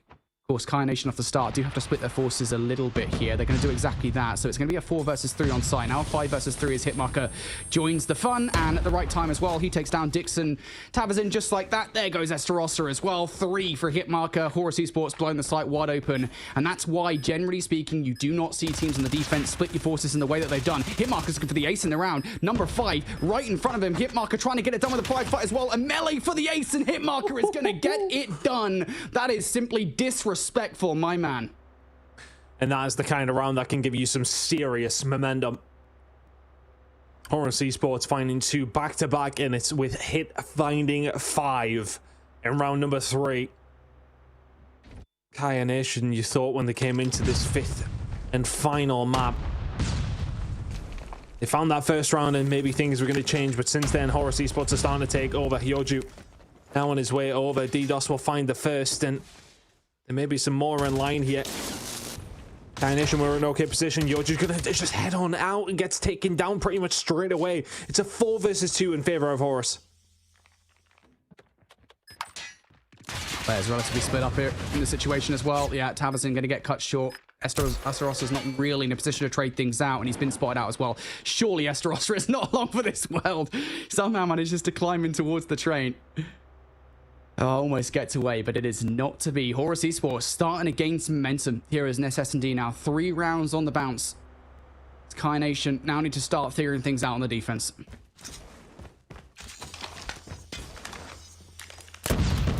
Got to turn this round. We've still got plenty of time. Esterosa will find the first blood. DDoS will find one back. Desai is there as well, but it's all of a sudden a 3 versus 3, 3 versus 2, 3 versus 1. DDoS left all on his own with an R9 in hand, and that is a shame. You would have thought he found that, and Esterosa just turns around and beams him. Kai Nation get one back, a convincing one at that as well. Good job. Had to find that round. 4-1 feels a lot more unattainable. Kai Nation close that gap. Big round for them, that. A huge round, stop the momentum of Horus Esports once again. Butting heads on B for the final offensive effort here from Horus. Kato will double up here. Bring this down to a 2 versus 3. Kato going to find 3 in a row here. Kato's now on the hunt for the ace in this round. Dusha going to get shut down, so now Kato has to ace to pull this one off, and in from behind, John Snack should surely take him out. Kato somehow surviving for longer, almost pulls off number 5 in a row, but John Snack, of course, gets the better of him in the situation. Kai Nation able to even things out here as we switch sides. And again, so many of these rounds are just decided by who wins those opening gunfights, so this is not at all that scary of a position for Horus to be in. Good job from Kai Nation, though, at the same time. Things were maybe getting out of hand. That's a good stun over the top, though. All of a sudden, you start to line them up. They're all just caught out at sea. Oh, my goodness me. This is just over so fast. Unless Dix can do something about this. Hold on. All of a sudden, a 1 versus 2, and he's got away. He's just not paying attention to the right-hand side of his screen. Didn't quite see it, and Dix has managed to get out here. So this will be a 1 versus 4. And it's a very doable one as well.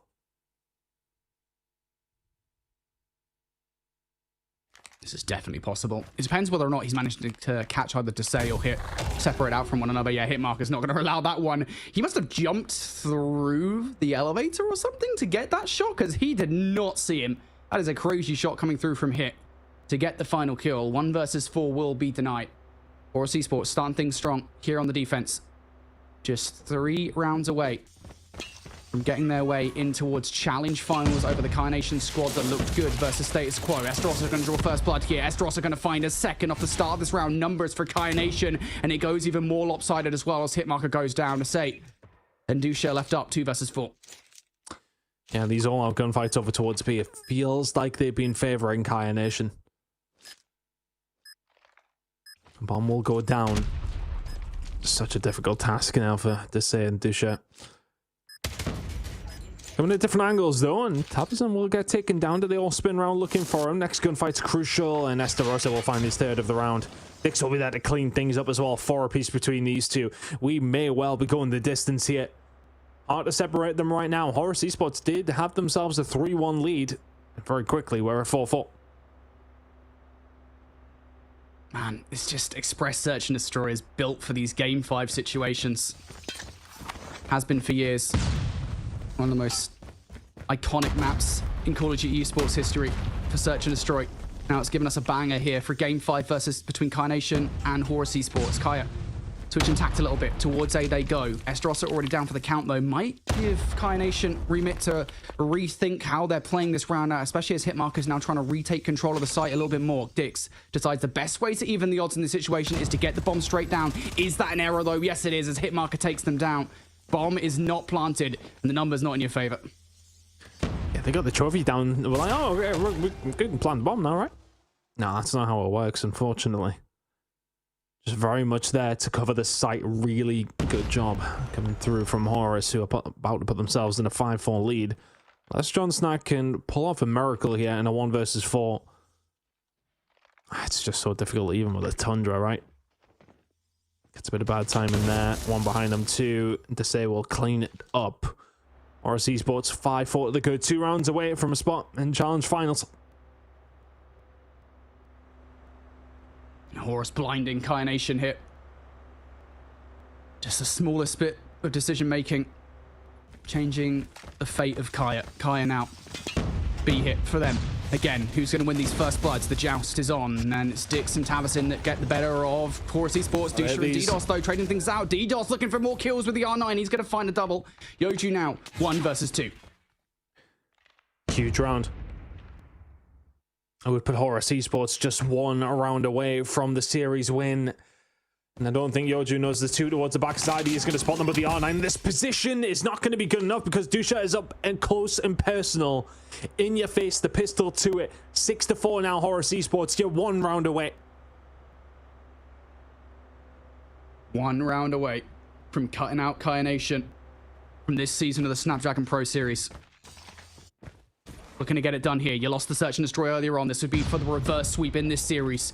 Hit marker, starting things strong. First blood for you through the middle of the map. DDoS in from behind. Tavison and Dix might well have traded things out, but DDoS could still blow the round wide open. Why are we not on board with DDoS right now? He finds the 1 kill in the middle of the map. Dusha for Dix as well. Now just Tavison. 1 versus 3 to save this search and destroy. And DDoS is right in front of him. 2-0 up and cruising. Seemed to be the vibe for Kaya Nation, and Tavison will find one. Makes it a 1 versus 2. It's a kind of player that if he does manage to pull off, it can gain you some momentum. Has plenty of time. Doesn't have the bomb. Has very little information as well. Well, 2 players from Horus Esports playing together. And is Tavison about to run into them? Oh! There it is, hit marker for the final kill, and that's gonna be it. The reverse sweep all the way through, something we simply never expected from Horus Esports. Certainly not at the start of that matchup, certainly not the way that Kaya started the series turn. And then towards the end, Horus Esports just come out, I mean, just firing on all cylinders in the control and in the hardpoint as well. I mean, the search and destroy, that was competitive. Maybe not so much in the final 3 rounds, but certainly there in that series, that reverse sweep, that takes serious guts. They're going to challenge the Titans in Challenge Finals.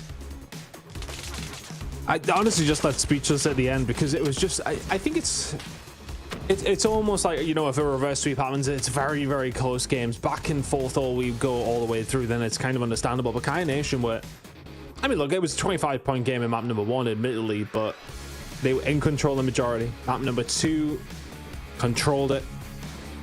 But since then, they got ran through. Horus Esports eventually turned up when we headed over towards control and never looked back. A 3-2 reverse sweep for Horus Esports to send them to Challenge Finals. Gotta be a good feeling for them. They'll get the job done. Lauren, that was not what we expected after the first 2 maps, to say the least.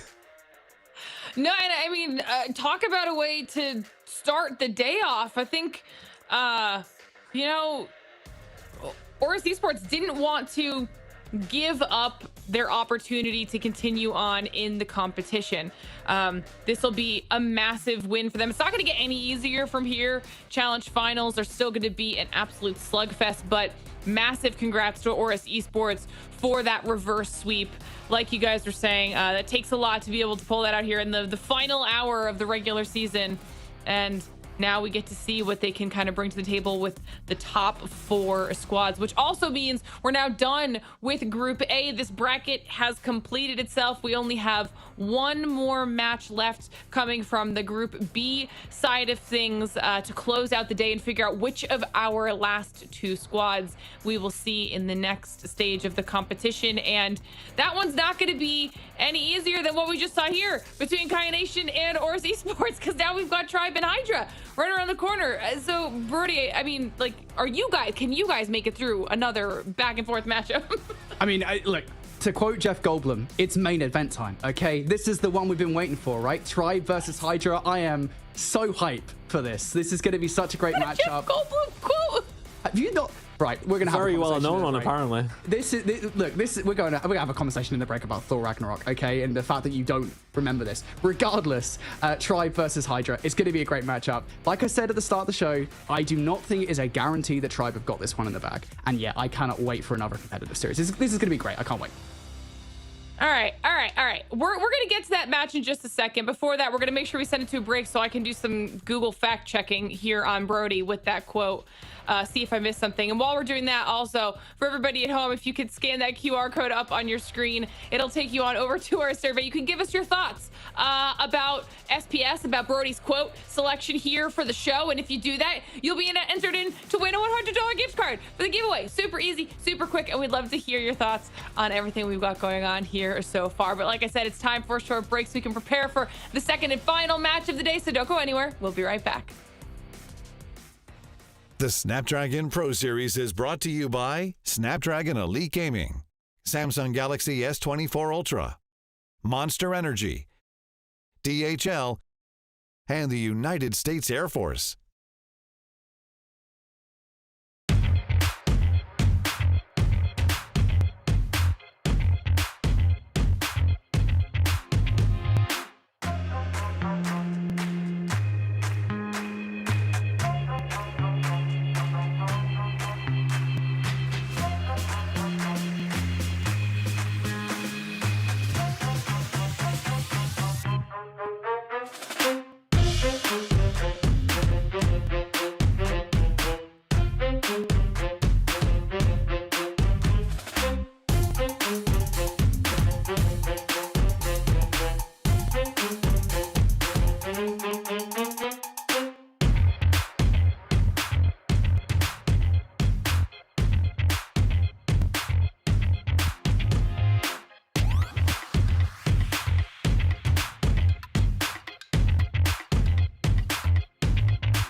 Hello, everyone, and welcome back to the Snapdragon Pro Series, where we hope you're ready to get into the final match of the day, the final match of the regular season here in North America for Call of Duty Mobile, and when we will determine which team makes their way through to Challenge Finals after we just saw an insane reverse sweep to kick off the day between Kaya Nation and Oris Esports, with Oris Esports being the one securing their spot. We're now looking at Tribe versus Hydra and Ton. This is going to be another great match. You would think so. I think a lot of people will be leaning towards Tribe on this one, but I am going to presume nothing after what I just seen in the previous series about which way anything is going. They could be 2-0 up. Who knows? There might just be this spell that is cast over them where they stop playing how well they did in the first two maps. So you never really know. But yeah, Tribe are the favorites heading into this one, but it should still be a very good series.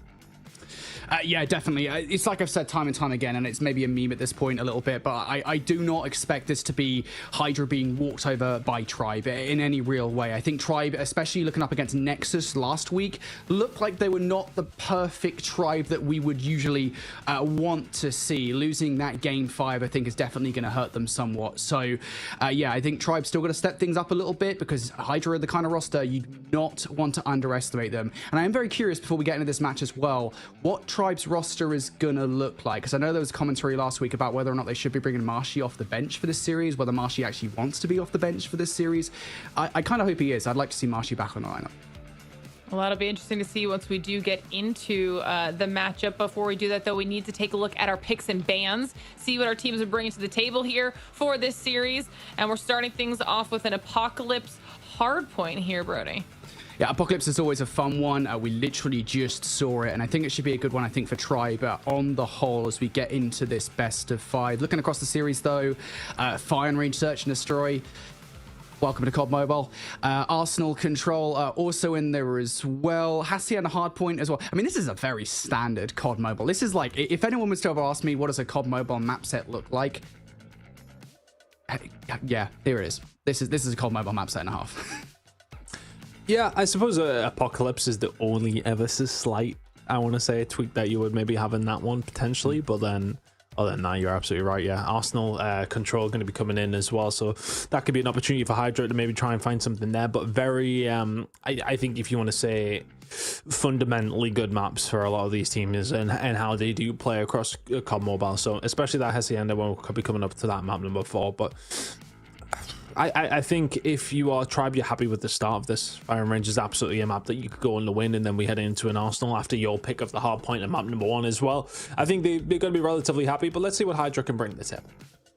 A little classic COD M to close out the day here and to close out the regular season. Everybody at home, the last time for today, give me your thoughts on how this matchup is going to play out. Which way will this series go? Will it be Tribe as the 4th and final team who will be participating in our challenge finals, or will it be Hydra? The players and the match is about ready to get underway. I can't wait to see how it plays out. So let's get back into it. All right, well, we've been hyping this up as a potential Game 5 series, a close one between these two teams, and for good reason. Group B was an absolute slugfest between groups, every single roster involved. Although when it's come down to it, Hydra, I think, against the top teams, we look up their matchup against Nexus, in which they did get 3-0. They have not performed. Can they steal a map or two away here? Can they make this a close series against Tribe? Well, it's about stepping up at the right times, and now is the final time you're going to have the opportunity to do so if you do want to make challenge finals. But I still think it would be a massive upset if Tribe don't even make it to finals. That'd be pretty crazy. So let's see if they can turn this one around after what has been a topsy-turvy season so far. Let's see if they can get the job done here. But as we mentioned, like, it's not going to be easy going up against Hydra, and as you mentioned, Tribe haven't necessarily looked at themselves. I'm curious if they can turn around there, because I think for all that we are expecting a potentially relatively close game, would it be that much of a surprise if Tribe came out and just absolutely stomped as well? I'm not too sure. So let's see how things work out. To answer your question about the rosters, though, nothing has changed. Marshy is not in. Can Tribe Gaming bring their A game to the table? They will have to do so if they want to dispatch of Hydra. Yep, nothing changed for either roster, I believe, coming into this best of 5 from their last matchups. Yeah, still no Marshy, still no change for Tribe. I believe he's just basically a permanent fixture on the bench at this point. This kind of affirms it for me. Still, though, we'll see whether or not that will affect Tribe negatively. Coming into this matchup, Hydra are not a roster to be underestimated. And off the start of this game already, they are drawing these first bloods. They're getting first engagements on the hard point. Tribe Gaming kind of need to find a way through the middle of the map. And their one option to do so was Vague, who was kind of thinking about a rotation towards P2, but he gets cut down. Yeah, Vic found his way over and was just trying to maybe try and find some cuts over towards P1 to help his team out, as well as maybe try and find something over towards P2. But good time for Hydra over towards P1, if only momentarily. But here come the kills that you need to find. Vic now has found a little bit of an inroad over towards P2. Can they pin them back? They've at least got split spawns coming on through, although I'm curious to see where these spawns now start to lie as well. I've got my beady little eyes in the bottom left corner to see where everybody's going to be sitting, and it is still going to be Hydra in a really good position heading over towards P2, and some good kills falling their way as well. Very good start for them. There's going to be 60 on offer in about 7 seconds time over towards P2. Hydra starting this game strong. Not a dominant lead over Tribe by any means, but they do have the means to make sure it is. Moving forward, Fabuloso already picking up a couple of kills on the rotation here, keeping Tribe out of that back jungle spawn. Big one fight's going to be won by Vague, though. R9 in the backline should now flip the spawns out in Tribe's favor, but the rest of the rosters actually has to go down. For the middle of the map, they're still taking fights, and in doing so here, Hydra are actually able to kind of keep these back spawns in control. Saucy with the early investment here of the War Machine. It's been a great start for them with 9 kills off the beginning of this game. Every single gunfight towards the backline here is being won by Hydra. Tribe can't do anything. They've been infiltrated in the backline, and now Fabuloso really bringing the hammer down as well. I said this could be the kill where Tribe take a dominant lead, and it feels like it might be, as long as they don't give away this time to Tribe. Hydra doing a really good job. Keep a hold of the spawns. They'll get the final 10 as well. It's about a foot race over towards P3. If you're Tribe Gaming, okay, you choked that one up. It's not the end of the world. Lost the spawns for P2. You cannot make that work. Now Hydra trying to find their way through the middle of the map. You expect a little bit better than that from T-Bag. Vig now going to try and find the reflank. He is going to be able to find those kills. Where the spawn's going to lie from over towards P2. Still for Hydra, so there should be some decent time on offer here for Tribe Gaming. It's not the easiest one to hold down, as Just will, well, prove that. Fabuloso found 2 as well, and all of a sudden Hydra into the point. Feels like Tribe maybe a little bit too easily broken there over towards P3. Vixo will bring out the equalizer to just try and solidify a little bit more time here for Hydra, but Tribe Gaming, again, just a little bit soft on those rotations. They will eventually find some good time here from the front side. Spawns have flipped. Hydra trying to find a way through from the other side now. Yeah, I was going to say, this is where I imagine you're starting to see some investment coming out from Tribe here to ascertain not just control of the back 20 seconds here, but also spawns over towards New. You're starting to see that on the new map. You're starting to see investment in towards New. Look at player number 2 in Vague, ensuring that no player is getting towards the back line. Noisy, if anybody, would be the player to get that one done, and already Noisy is able to take Envy out of the equation. There goes Vague as well. Noisy is single-handedly giving Hydra a look in towards the rotation. Is that enough, though? Back spawn still good for Tribe. Fabuloso going to invest in Annihilator here to take some long-range fights to keep Tribe out of this time. Washi, the last one around the backline to deal with, and Fabuloso in the investment is going to remove that player from the time. But still, around the front, you haven't removed Tribe from the time. They're now fighting this one from the front. Here comes investment from Tribe. Investment from Use will take Vague down. Hydra here now in control. Sensational work from Tribe, actually, to find those initial kills. They still will be in minor control, but Noisy just going to start lining them up. My goodness. They find the break back just so easily. Tribe going to try and find a break back through T-Bag. We'll find a couple. But that was just, I want to say it was maybe a little bit unfortunate from Vague. He whips out the equalizer, ready and waiting, and this Sparrow just comes flying through the middle of the map and just takes him down. All of a sudden, Hydra in control of what was P4. And it's about to end as well. 15 seconds to go. They're going to get the majority of this time. Tribe Gaming going to walk away back over towards the second rotation, licking their wounds. These next couple of kills over towards P2 could be important. Noisy trying to hold it down. Does so well. Finds 2. And that's some good time. P2 spawns already there as well. We can see Tribe trying to get something extensive over towards that backside. Cannot get themselves through. And Tribe on the back foot after one rotation of hills. Really good job from Hydra. Yeah, Hydra have just been in control of this game pretty much from... well, I mean, square one, right? Tribe Gaming now need to try and find a way back into this game. Start finding some value out of the operators, because I think Hydra have been a little bit better on that front so far. Well, she's going to double up here. An opportunity for Tribe to get time here on P1. Vague now going to invest the equalizers to ensure that Tribe do get some time here. And you can see Hydra now spawning out towards the other side of the map. If you're Fabuloso here, the last player in control of those jungle spawns towards New, you need to ensure that you hold on towards his time. Hydra still fighting for P1. Vague looking for kills here with the equalizers. He's going to find 3. Hydra now being bullied away from this time, but they're okay here. They've got those backstops of the new spawn. Yeah, I mean, that just really comes down. Fabuloso finds one, and then as soon as he does, it's Vague finding a couple with the equalizer, and they're like, yeah, bet, no problem. Rotation over towards P2, but Rapallo with 2 kills like that might just start to put a little bit of pressure on you, spawning up pretty quickly, but the guns have to be up fast, and they are from Fixo. Fantastic work, 3 kills in the feed. Hydra, you did so well over towards P2 when we kicked off this map, when we kicked off this series. Do it again, you're gonna have yourself a nice little lead. Tribe Gaming have closed that gap, but need to do something about P2. They couldn't last time. The second time the charm, they got the spawns. Yeah, I was going to say it's a much quicker hit of the spawns here. Investment coming through from Raballo. He will actually still find more as well. Finally does get shut down. Saucy with a war machine of his own. Still has more work to do though. Players on both sides to contend with, and if you're Envy, you're just playing this one super patiently, getting rid of the players coming off the spawn. Will only find 1. Is that cutting off the players enough here to get Tribe through the front of this hard point? Still the answer feels like it's no here. Reinforcements now coming through from Hydra. Washi trying to find his way through towards the time. T-Bag now for a double. Tribe looking for anything whatsoever to get this time, and they just can't get it done. Hydra now going to double up. It's Noisy for 3 in a row. Hydra will get this scrap time, and immediately they're following up with investment to get across the middle of the map. Maybe a bit of an early one, I think, from Noisy. Wanted some teammates to pick up some kills here, but regardless, if this investment equates to a break early from Hydra, this might be troublesome for Tribe, and it won't. I mean, the thing is for Tribe there, though, at least they do get some sort of congestion. They don't make it easy, but the spawn's over towards the back. Here we go over towards P3, and Hydra nearly find themselves on the way in. They are just going to get cleaned up here by Tribe, but for Tribe, that wasn't a disaster. You didn't have the spawns. You tried to find a break. Yeah, now lost P3, though. He's going to find 1. Envy's going to be there to answer back. A big investment from both 2 teams. Envy's going to find a 3rd with the claw. And that might now just give them a little bit of breathing room to pick up some time here. 35 seconds remaining. They, well, don't need every single second, but they could do with it. Let's see if they can hold this down, though. It's Fabuloso trying to find a route through. It's going to find the snap on the Washi. Maybe just a pixel. That's all he needed. And on the T-Bag as well. Can he find the 3rd? He cannot. Good hold from Tribe here over towards P3. 20 seconds to play for. You've got to get this time if you're Tribe. Start snapping at the heels of Hydra. Investment being brought down from Envy as well. That's a Predator missile. Is it going to find anything? Yes, it will. Fixo down for the count now, and that should give Tribe that last 10 seconds. They are slowly but surely closing the gap between themselves and Hydra.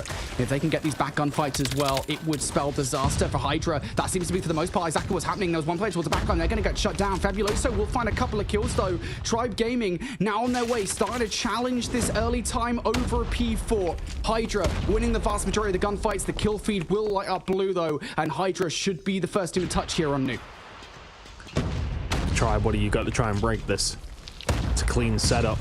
War Machine is ringing on through. It ain't finding a great deal. Useful find 2. Vague and Washi combining well. Oh, and they found another. Raballo will be there to come through the other side, but Saucy and Noisy answering back. This is huge time if they can lock it down. They're managing to hold it just for now. The spawns are going to flip. Tribe Gaming now coming in from the other angle. Vague T-Bag working well, but Noisy still surviving inside of the point. How on earth has he found 2?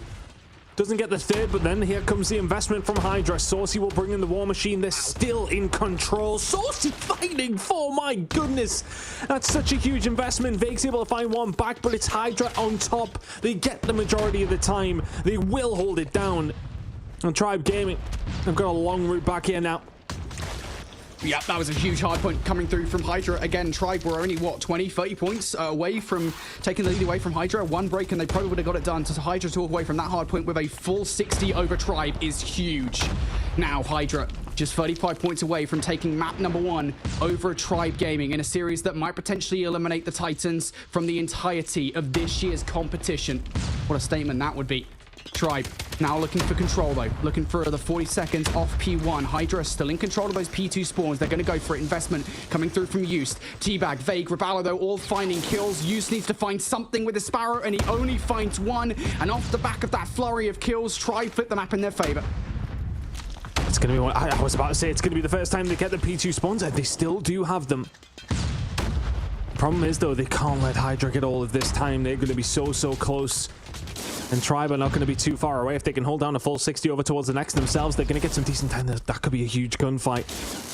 Noisy, he's not going to try and find something. He cannot. Now Hydra maybe need to settle down just a little bit because they're starting to lose a few gunfights over towards P2. We go. He found a way through. How on earth has he found that? All of a sudden, has that opened up the door for everybody else to try and walk through? The answer is yes. Saucy will find 2 and 3 for Saucy. Hydra find a way in.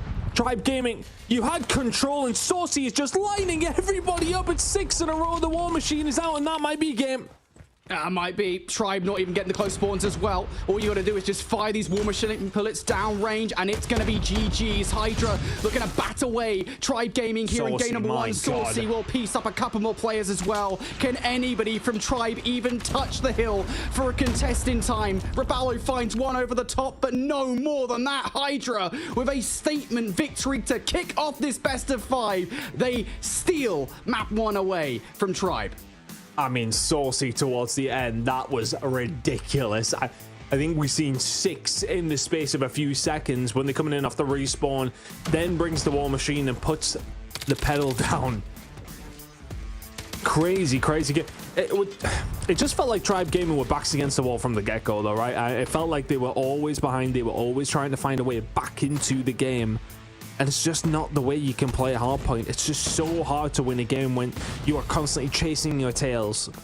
But Hydra, you've got to give them their credit. I think especially as well, they just found those kills at the right moments.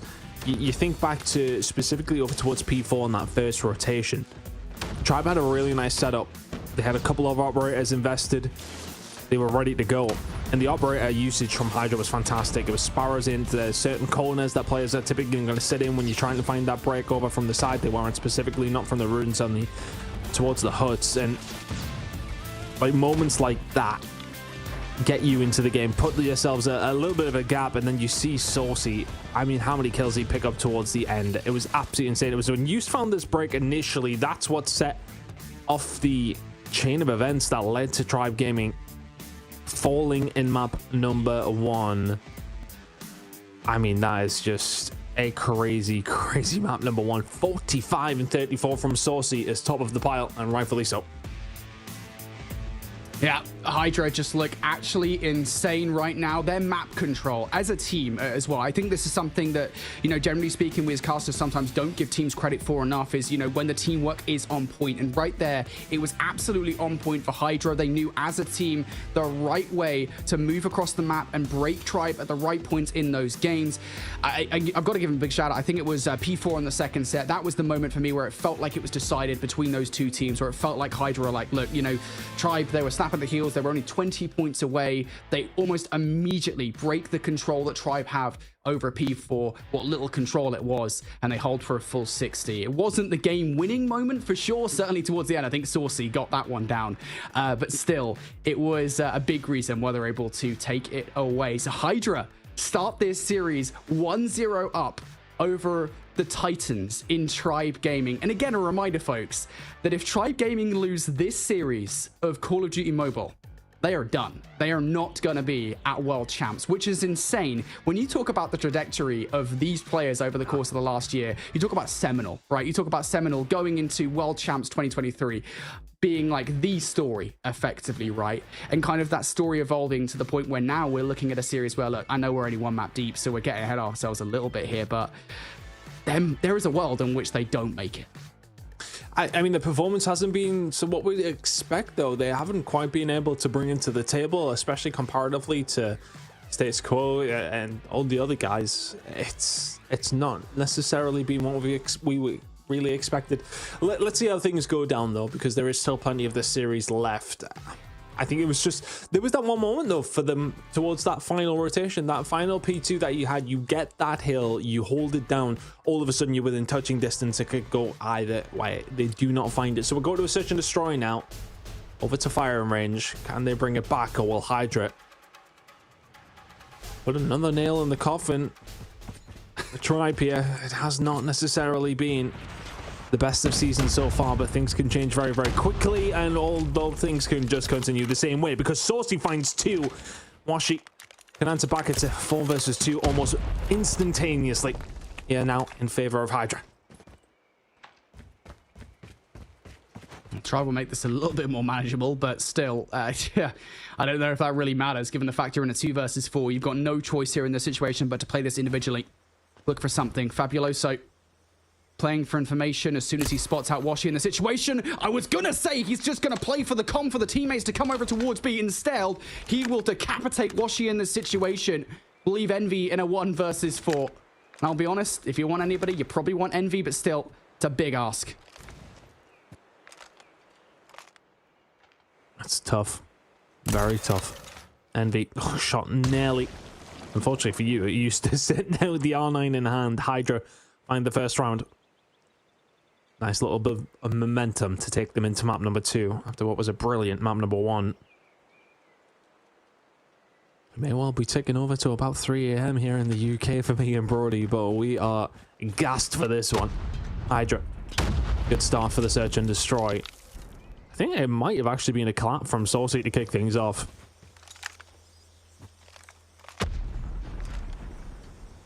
Wouldn't surprise me, mate, I'll be honest. It wouldn't surprise me at this point. After what happened at the end of that hard point, Saucy might be my new favourite player. No bias, of course, no bias. Everybody has bias in some way or another. Only to the European teams. Yes, of course. Well, Hydra here in this round starts strong on the defense. They're looking for a way to take down Tribe once again here in this round. Tribe slowly teetering their way towards B. Hydra on the defense haven't exactly got themselves an ironclad D for sure. Fabuloso taking a pot shot through the smoke. You's going to get taken down over by A. And I wonder whether or not Tribe will react to this. Yeah, they're going to make their way over towards A. The call has been made by Washi like, hey, we've got a bomb site to ourselves here. We might as well make the best of this.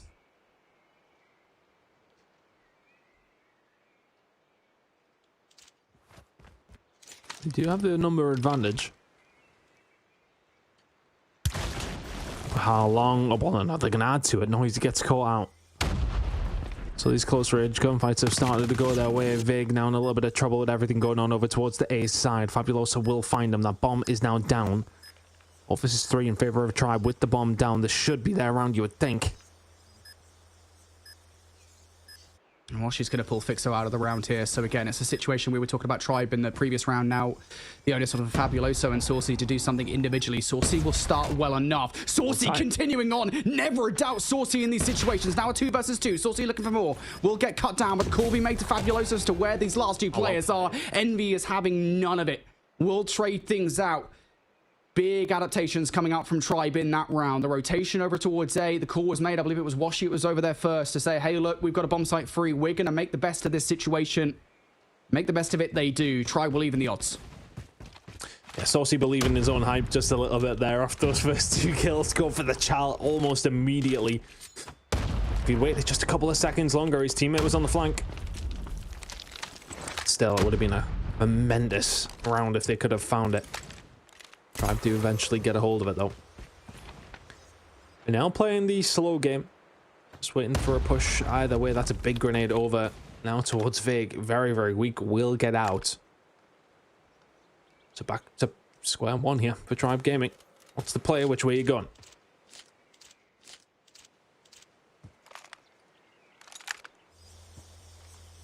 Tribe still looking for something in this round.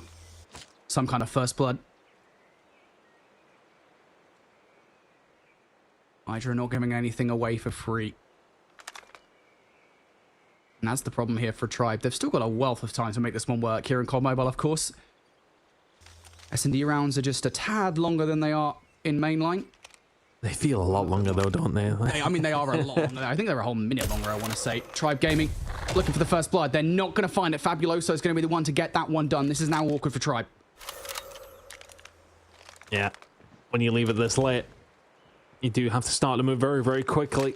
And when you don't have the numbers, it makes it that much more difficult. Great shot from Fabuloso. Oh, my goodness me. Used this here to maybe find another, but Fabuloso's working himself on an AC. Isn't going to find it. He does get taken down, but Rabalo on his own. And Fixo will fly on through. That's all about Fabuloso. That one, 3 snipe kills for the round. 2 on the Hydra. I'll be honest, I keep on saying it, and, you know, again, maybe a conversation for later on the series in a situation where maybe Hydra don't make it to Challenge Finals, but this Group B feels criminal to have Hydra in this group with Tribe. It's insane.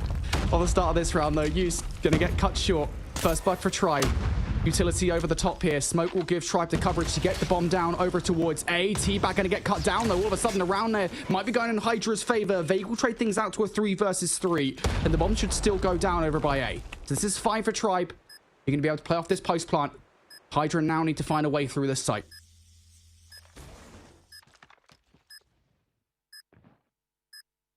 Have to pick them apart from the outside. Fabuloso, do you have time to try and find the angle? There's somebody over towards the top side. That's maybe who he's trying to isolate. Rabalo behind the bomb is going to be such an issue.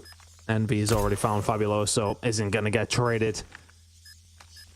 2 versus 3 now. It just gets ever so more difficult with 15 seconds to go. Rabalo behind the bomb is just going to be the linchpin. Vague will jump out, and that will be the round. Tribe answer back pretty quickly in convincing fashion. Not really any trends so far for either one of these two teams. It's hard to decipher which side is feeling the little stronger. Both of them really going at it, though. Different kind of rounds all the way through it. Close game so far here in map number 2. And now Tribe finding something a little bit more decisive here. It's a fast hit over towards B. Fabuloso's not prepared for it. He's going to get cut down. Couple of whiff snipes. Really wanted to walk away with something there in that round, but no value whatsoever. Tribe still want more frags, though. Used to be able to capitalize on that for the kill against Vague. T-Bag and Rabalo trade things out, though. Washi's also going to find Saucy. All of a sudden, this round has totally fallen apart. Noisy left up 1 versus 4. He's hoping to catch some kind of timing here on the exit, and I don't know if he's going to get it. T-Bag just waiting there. He will find one. Now can he get away? Expecting the flank to come through. Washi is somewhat there, but yeah, the element of surprise that you had to find the first one is the only reason you did. Envy will find one, and Tribe Gaming will find themselves in the lead here. Hydra have had the opportunities on this defensive side, but Tribe Gaming to punish them every single time they have had the opportunity. 2 minutes on the clock into another round. 3-2 still a very, very close game.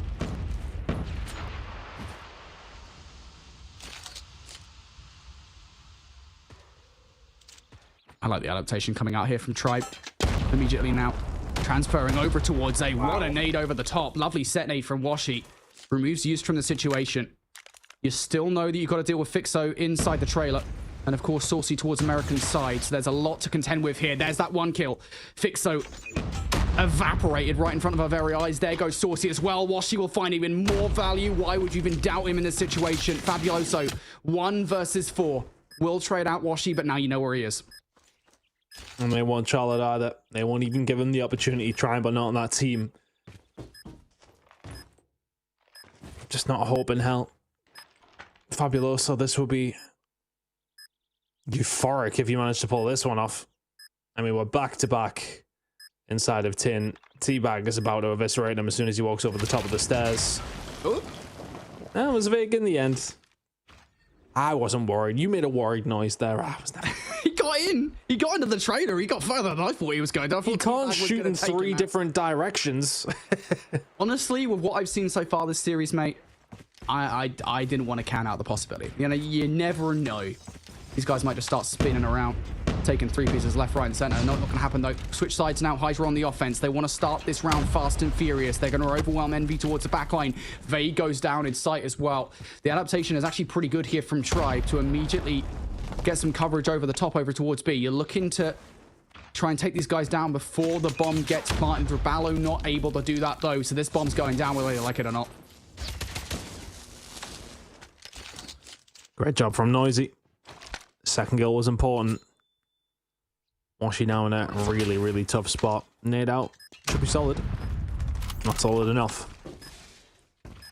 Just a tough situation. It's just such a hard side to break back when you don't have the numbers. Never mind being in a 1 versus 3. You may well be Washi, but I mean, we've seen crazy plays from him over towards this site. I don't think today is going to be where we see another Use will find the kill, and they will bring it back to 4-3. Touching distance now. Back and forth we go in this search and destroy. Good start on the offense from Hydra again. It's decisive, and that's what you want to see. and kind of echoes of what we saw in the Hardpoint in a way. We talk about that team plate.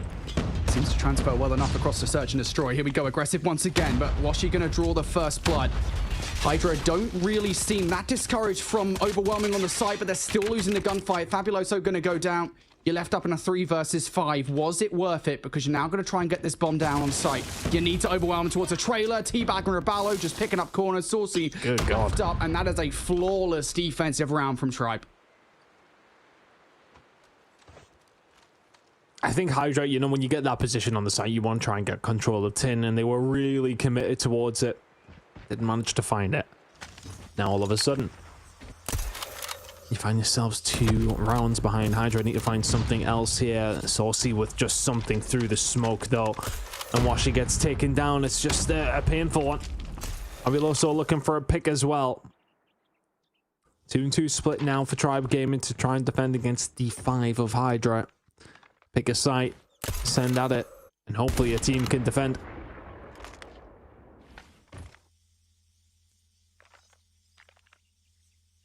Got first blood. What do you do with it?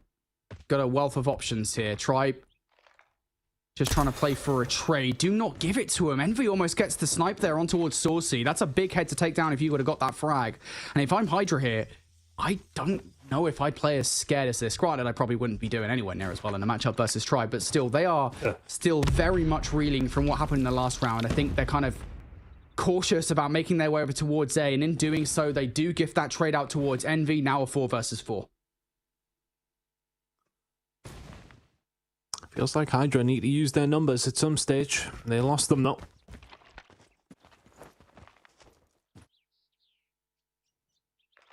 Trying to find a pick against Tribe. They ain't gonna offer you anything.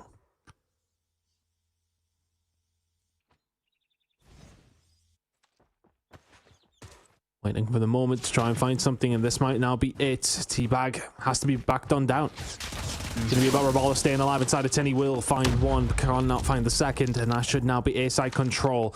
The inevitable flank is going to start coming on through, but Saucy finding that on a Teabag might solidify the round. 3 versus 2. This next gunfight's huge. Saucy with another. The snipe shot's clean, and Envy has left him all alone in a 1 versus 3. Tough situation now. Hydra should be able to bring it back in within 1. Hold on.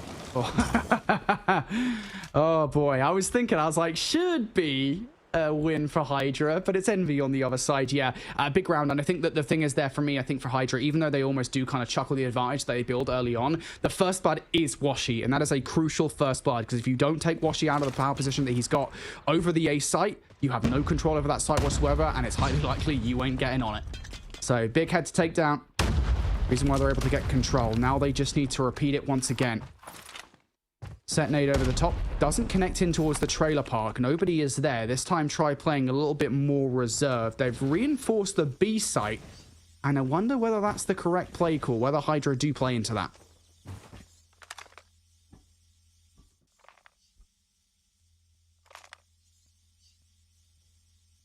Slowly but surely making their way forward.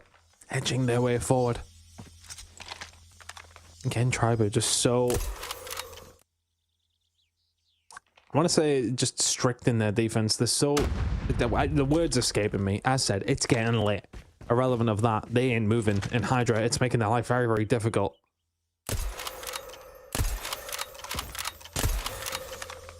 I mean, it's almost as if Tribe are literally just scaring them away. They're doing the best Medusa impression at the moment. It feels like if Hydra look at them, they'll be turned to stone. And I mean, they need to start forcing the issue. I really do think that one offensive round where they couldn't get control of A has been the biggest issue for them so far here on the offense, despite being pretty good.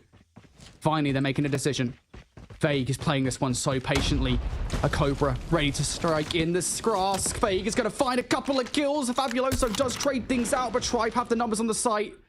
Saucy left up, isolated, going to get shut down. Vague waited ever so patiently the entire round over by B. Might have well put his phone down and started eating a bowl of cornflakes. He gets the kills in the end. Tribe now 1 round away. That time of the morning, a little bit late for a bowl of cornflakes. Yeah, early, mate. It's 3 a.m. We're almost there. Early, late. Depends if you're a glass half full or glass empty. That's kind of the saying. Here we are. Anyway, I mean, if Hydra, they have really given up a lot of map control here. And now Tribe have just started to squeeze now. They hadn't moved all of the previous round, and they've just allowed... Oh my goodness me, how on earth is T-Bag found 3? That is disgraceful. Saucy and Noisy left down in a 2 versus 3 to keep themselves in this search and destroy. Saucy might have an angle and does. 2 versus 2. T-Bag's heroics, are they going to be enough to solidify this map and tie the series up, or can Hydra extend it? Envy will find one. It's a 1 versus 2 for Noisy. I don't know if they saw him. Really. They should be able to see that the bomb is down, though. Did Raballo just see him through the crack? Pause. Noisy looking for it. Yeah, Raballo just keeping the angle, and he will close out the search and destroy for Tribe towards the back half. Really start to step things up a notch, and Tribe just could not figure things out on the offense, no matter how much they tried. I'll call it for what it is. It felt like Hydra were playing a little bit scared off the back of, I think, that second offensive effort where Tribe just crushed them. I think they just felt a little bit too indecisive for my liking. Yeah, it felt like there was not really any great execution, was there? I mean, look, Tribe were just sitting tight, and it just felt as if Hydra were waiting for them to make a mistake, and they never did. They never really forced their way forward. They never really asked questions too much on the defense until that final round where they hit an immediate flank through B. Other than that, they just sat and waited for them on these defensive rounds, especially. Hydra never really asked the questions, and they will get punished for that. 1 apiece now as we head into a control. We knew it would be a series. Honestly, Hydra started it fairly well, though.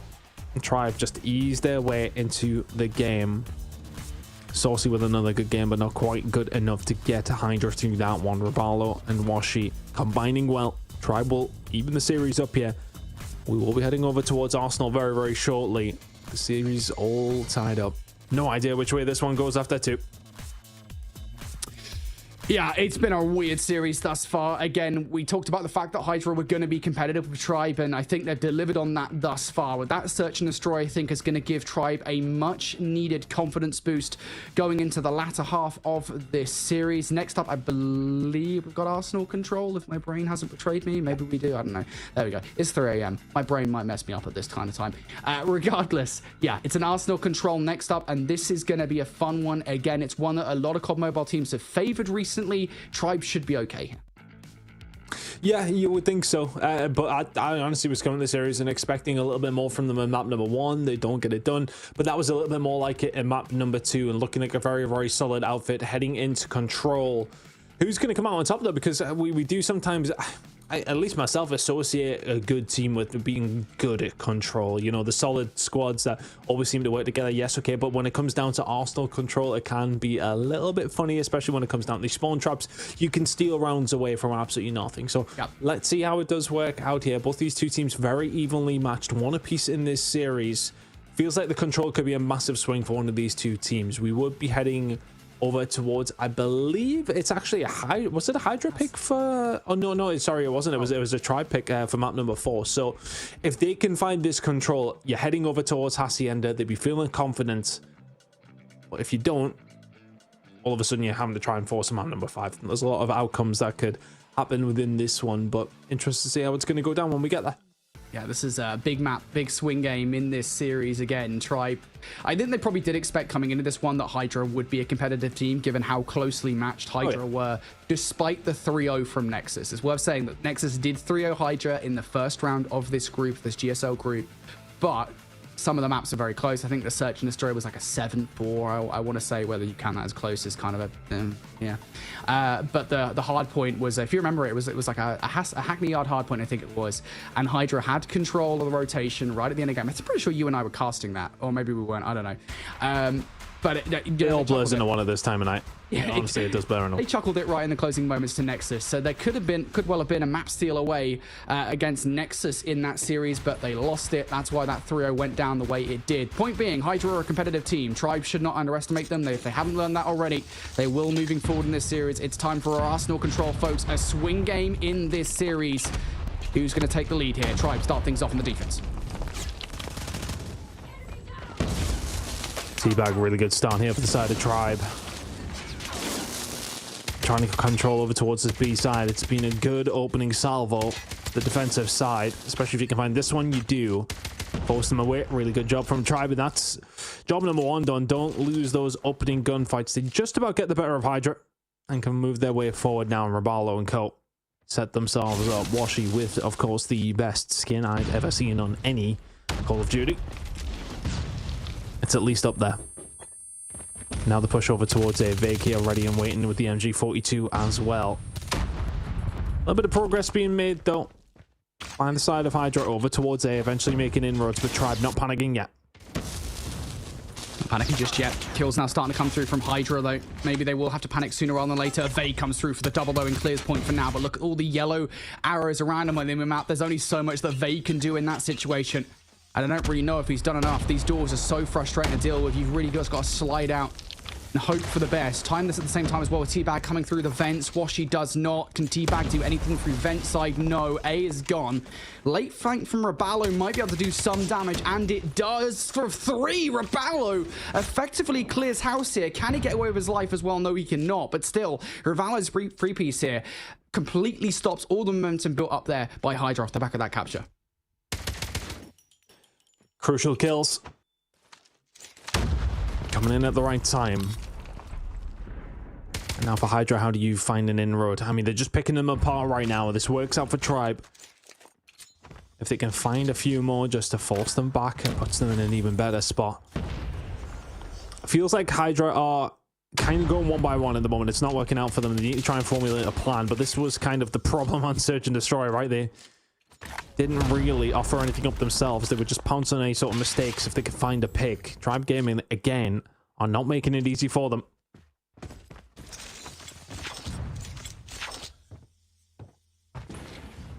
Hydra have definitely slowed up pretty considerably. Again, they really did want to have a fast swing from A to B.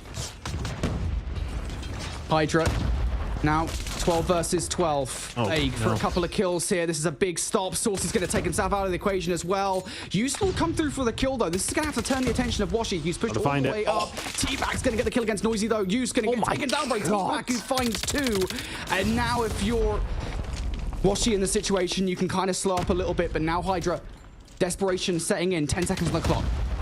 War Machine's out though from Rabalo. He wants to make sure that they do get this round. Annihilator out from Fabuloso. You would like to think that Envy and Rabalo hold this one down just as well. Rabalo going to be there to try and get the cross, but it is all of a sudden a 5 versus 4, but no time. Tribe Gaming, one to the good. I want to say like kind of a hallmark defense on Arsenal control. Nothing too crazy about it, just steady away. Didn't get overzealous sometimes and push for the spawn trap. You will see teams do that. Tribe Gaming are not one of those squads. 1-0. Let's see what Hydra can do on the defensive side themselves. Oh, they're going to butt heads on A to kick things off. Investment from both sides. Tribe is really the only one to find any value whatsoever here. Fixo on the other side will find one with the equalizers, but not going to find any more than that. Vague is basically an operator in on himself at the moment as he finds a couple of kills. Tribe effectively brute force their way towards A, and now Washi with a sniper rifle here. Tribe may actually transition straight towards B from A in this situation. Why the hell not? Your kill feed is lighting up blue. They're winning much every single gunfight ton. This is insane. And this is how you get things going. Sometimes it's a little bit easier to make things happen when the operators are available, and they are in round number 2, and Tribe Gaming are making that known to Hydra right now, working on 2 different ends. And is the MG42 going to be enough there? Not quite. Noisy eventually takes Vague down, but is the damage done? I mean, there's plenty of it being done. Absolutely. Oh, they've captured A. They're about to capture B as well. That was almost perfect from Tribe Gaming. Watch that one back. If you want to know how to attack on Arsenal control, do it like that. You know what's the wild thing, right, is we see the investment, and yeah, you know, granted, they get a couple of kills out of it. Granted, I think it certainly adds some serious pressure to the offense there from Tribe Gaming, but that's not even what earns them control over the point. It's just great team play across the board from Tribe. You see Washi with the sniper rifle basically holding down B all by his lonesome. And now Hydra, you got to pull off a reverse sweep here in this control. Otherwise, we're going to see the most dominant victory for either squad in this series thus far, and it's not going to be for Hydra's side. Brilliant start from Tribe here on the defense as well. Investment coming through from Envy to remove Fabuloso from play. Tribe here really starting to set themselves up for map control and even an eventual spawn trap, but they might be getting ahead of themselves here. Houston Saucy will combine for 3 now. Saucy bringing out the war machine. Investment from Hydra to try and get back towards the point, but I was kind of hinting it. You look at T-Bag on the flank here. Can he find any value? No, he's going to get cut down from Fabuloso. That's a big pick. I don't mind this from Tribe, though. They recognize the threat. They somewhat back down. They're trying to stay tight on it. Vig will just about survive there. And now we'll go back through to try and slow this down. A is all but lost, but can you maybe just decimate them a bit further? Not quite. Good start to the round from Hydra. And now can they get something going? Or will Tribe Gaming just stifle them once more? They're so good at doing this, just setting themselves up in awkward little positions. And Hydra have got to dot so many I's and cross so many T's before they even get anywhere near B. It's just a lot to ask for, even though they've technically speaking got a life advantage. You got a lot to do here. Again, just like that round previously, they've been completely denied the transition to B. And Tribe got their fingers in all sorts of pies at the moment. Again, they're starting to look at a potential spawn trap. You can see Envy setting that one up with a kill against Fixo. He'll try to pick him up off the spawn as well. And he picks up Saucy. Big kills now being made from Envy in the spawn. It's problematic for Hydra. They are not getting the reinforcements through the middle of the map they wanted. Finally, Saucy and Fabuloso will pick up a couple of kills. And that's go time. You're also going to find Washi here. You need to find some value if you're Vague. And if there was ever a time to do it, it's now. Vague for the double. Again, slows things to a snail's pace for Hydra. But Hydra have made inroads. They have crawled up that map. Washi will answer one back. They will get rid of Vig on the back of that as well. So all of a sudden you do have a free road over towards this B point. You have to find something here. If you're a Apollo, he gets taken down. Vig will find one off the respawn. But now there's a little bit of progress being made over towards this B side. Tribe collapsing from a few different angles. Vig will find another on the fix. So Noisy just trying to sit tight. Big gunfight win from Fabuloso. And now it's only one direction you have to worry about Tribe Gaming coming from. And that's their spawn. Envy will find one. Looking like they are going to get some control, and Hydra have 20 seconds more to try and get something going here in the control. They're about to be 3-0'd. Hydra looking for something. 10 seconds left here in this control. You have to go full send towards this point. Investment now from Tribe to close this one out. Investment from Fabuloso on the other side as well. Fabuloso was your final hope. He's going to get cut down. Tribe Gaming a clean 3-0 here in this control as they are now firmly in the driving seat of this series. And just so good at stifling the opposition. Like, what they do so well, you don't see, and it's such a complaint of mine as well in terms of what we see on Arsenal control for some teams. They will push and think spawn trap, spawn trap, spawn trap. Tribe Gaming just set themselves up so classically in control. They set themselves in these positions. You've got to get through them somehow. They're finding at least a kill before you take them down every single time. It just stifles you. It's so frustrating to play up against a very strong control team when you're on the attack on a map like this. There's 1 point remaining. They will spread themselves across the map. They trust each other to be able to find the gunfights. Yeah, they did that time and time again. A 3-0 does not fly them whatsoever.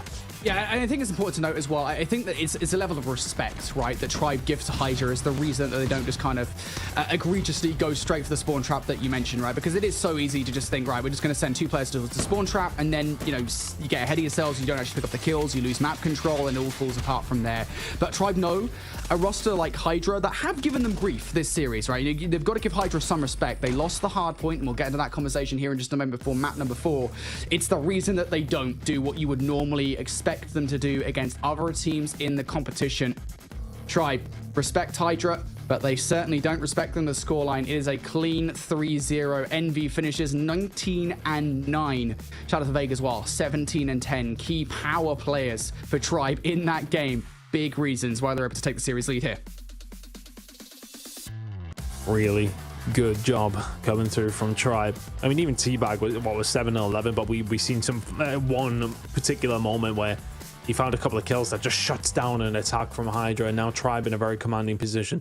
They've somewhat just been fundamentally very, very good over the last 2 maps. Map number 1 was, you know, it was a bit chaotic at times. It feels like when the pace slows down, Tribe Gaming just come into their element. And, well, okay, Hacienda is going to be a change up from that, though, as we head into map number 4. It is going to be fast paced, but this is their map. They will maybe feel a little bit more confident than they did on Apocalypse as we head into it, but they're in a good position in this series now, Brody, and I'm curious if they're going to be able to close it out here. It feels like they are in the ascendancy somewhat. The pace slowed down, but if we go to a hard point again, it's exactly the way it was in map number 1. We're seeing a map number 5. But right now, Tribe are exactly where they want to be. They've got 2 more maps to close this one out. They'll feel confident they can do so. Yeah, my thought process here going into this is Hydra took game number 1, right? Then they looked pretty good in that one. As a hard point, it's the strongest map for them in the series, because they won it. And secondarily, Hydra have historically, at least this season, historically maybe not the correct word, have been a hard point team. I think that's been pretty obvious from how competitive they've been. Again, going back to their series versus Nexus, what was the one map they almost took away? Hardpoint, right? And again, you know, it kind of proves to me that Hydra are a very competent hardpoint team. So I think if they are going to force a game 5 here, I wouldn't be surprised. And then on top of that as well, I believe that Tribe lost Hacienda Hardpoint to Nexus. I want to say it was like the first map in the series in which they lost it. I have to check it. So there's kind of a lot here that's stacking against Tribe in a way to suggest that this might go to a game 5. Honestly, bias caster here, I kind of want the game 5. It would be pretty cool. I know it's 20 past 3 in the morning for us, mate, but it would be awesome to close out the day in a game 5. I'm sure all Tribe fans out there wouldn't want to see it, but you know what? We damn well do. Hydra need to get this map win, though, to get there. Game 5 on the line. Tournament lives on the line. Can Hydra get it done? Oh, I'm fine now, mate. The monster is well and truly kicked in. And I can say that because we're sponsored by them. Here we go. Let's get it. Into map number 4 we go. Rabalo will kick things off, and Tribe Gaming will be looking to try and close things out here. But Hydra was so impressive in that map number 1. But I just think if you would offer them heading into a map number 4 with a lead, they know they've minimum got 1 search and destroy that they have to potentially win.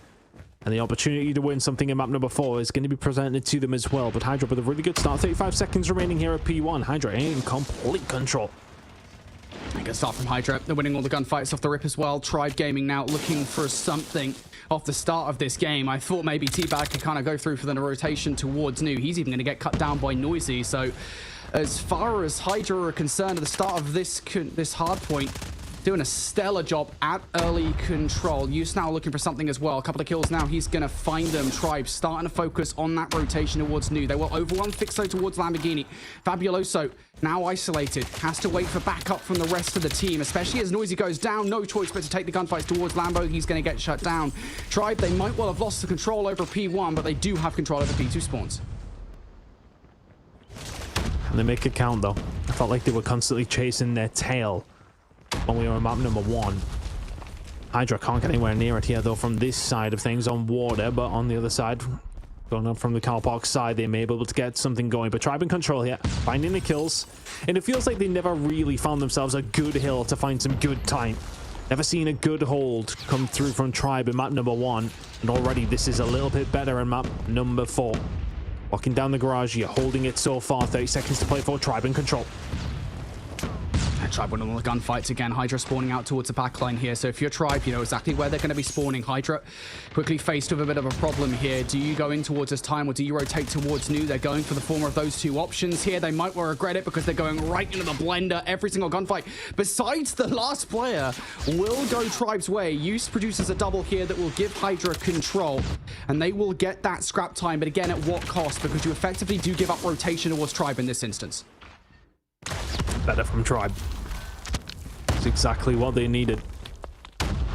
Fixo and Co going to try and have to push through from the backside. Isn't going to spot T-Bag, but oh my goodness me, you can't make a mistake when someone's got an R9 because he will punish. Tribe eventually will get some sort of control off the back of that, but Fixo finds one towards the backside, and yeah, okay, was it maybe a little bit overzealous to find that push? Envy now can just hold this down with the claw. It's just an impossible push to try and find. Washi finds 2. Big investment coming in here from Tribe, but a couple of kills going to go on the other side of things for Hydra. Still finding them here as well, Brody. And as mentioned, decent amount of investment here from Tribe. You need to make sure you're finding a lot. You can't find much more, though. You're all dead.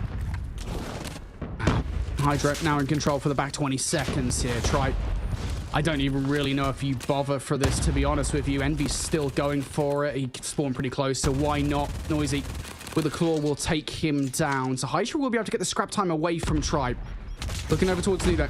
Tribe should be the first team to touch. Ravallo and Teabag already opening things up with the first couple of kills here. Fixo and Used. Can they get anything done, though? They're going up against the equalizers from Vague, and that's a big ask when Vague has those weapons in his hand. Tribe will be the first to touch over by Newt.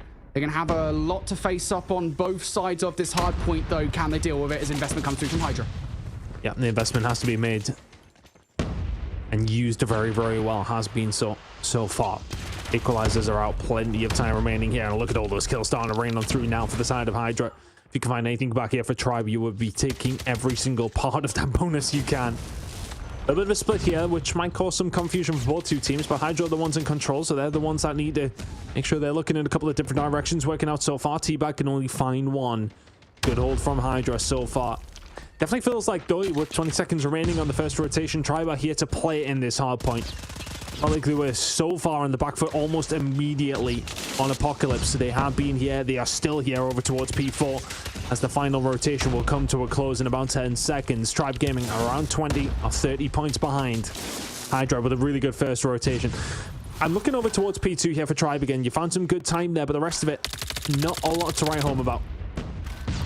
Yeah, this game is certainly closer, I would say, between both of these two teams, though, than what we saw back in the first set. Of course, back in Apocalypse, right, where Hydra had a convincing lead going into the second. This time around, Tribe feel like they're being more competitive. They're being much more back and forth with Hydra. See where all that continues, though, as we go further on towards this one. Hydra got a wealth of time off P1 on the last set. They're looking to do the same thing once again, but up top, the power positions are being controlled by Tribe. They're ensuring that Hydra do not get dominant control over P1. Teabag will double up, and now Tribe in a position here to try and get the back 30 seconds away. They're also on the right side for the rotation towards P2. Hydra, they want to break back through. Okay, try and find it. Can't get there. Really good cover coming in from Envy. Hydra still keeping that 30-point lead that they head round over towards the back end of P4, but look at these kills now starting to all come through. But look at the spawns. Going to work out here for the side of Hydra. They'll be there for the P2 side, but they are leaking time over towards P1. An opportunity now for them to try and hold down over towards the garage. They will find the first kill, but there you go. The Predator missile used very, very effectively. Next wave of kills are massively important. Teabag, there is absolutely no shot you win this gunfight. Now they have control here. Tribe over towards P2, but not the same kind of control they did the first time around. Let's see if they can hold it. Saucy opening things up with kills here with the War Machine. It's 3 in a row for Saucy, and you can just keep on firing those pellets in towards the stairwell. Tribe have no choice now but to move towards a different area of effect, and Saucy is there ready to deal with it. That's 4 now for Saucy. Saucy going to get number 5 in a row. The War Machine sometimes just does that. Looks even better in the hands of Saucy, though. Hydra now looking for dominant control over this hard point. Predator missile going to come down from the heavens. Don't think it's actually going to get anything, though. Hydra going to have to get this one done towards the hill. Washi will find a couple here with the Annihilator, and is he still done? Fabuloso going to take him down. Tribe off the back of his play will be able to get in towards this time, but it is still 15 seconds of both of these teams we're fighting for. Tribe will fight for it and will get it. Close spawn's going to come in here from Hydra as well, so it's about the foot race across the map. Big fight probably over towards the lobby side. You are going to get that scrap time, though. I don't think you're going to fight over it if you are Hydra. You're setting yourselves up over towards fences. Spawn over towards New now coming in from Tribe.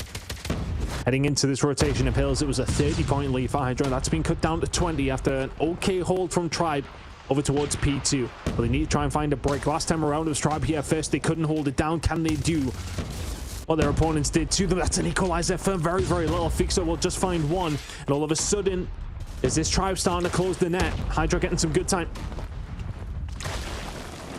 Hydra just about holding on to their lead for now. Tribe now looking for the back 35 seconds here. Raballo and Vague going to get it done.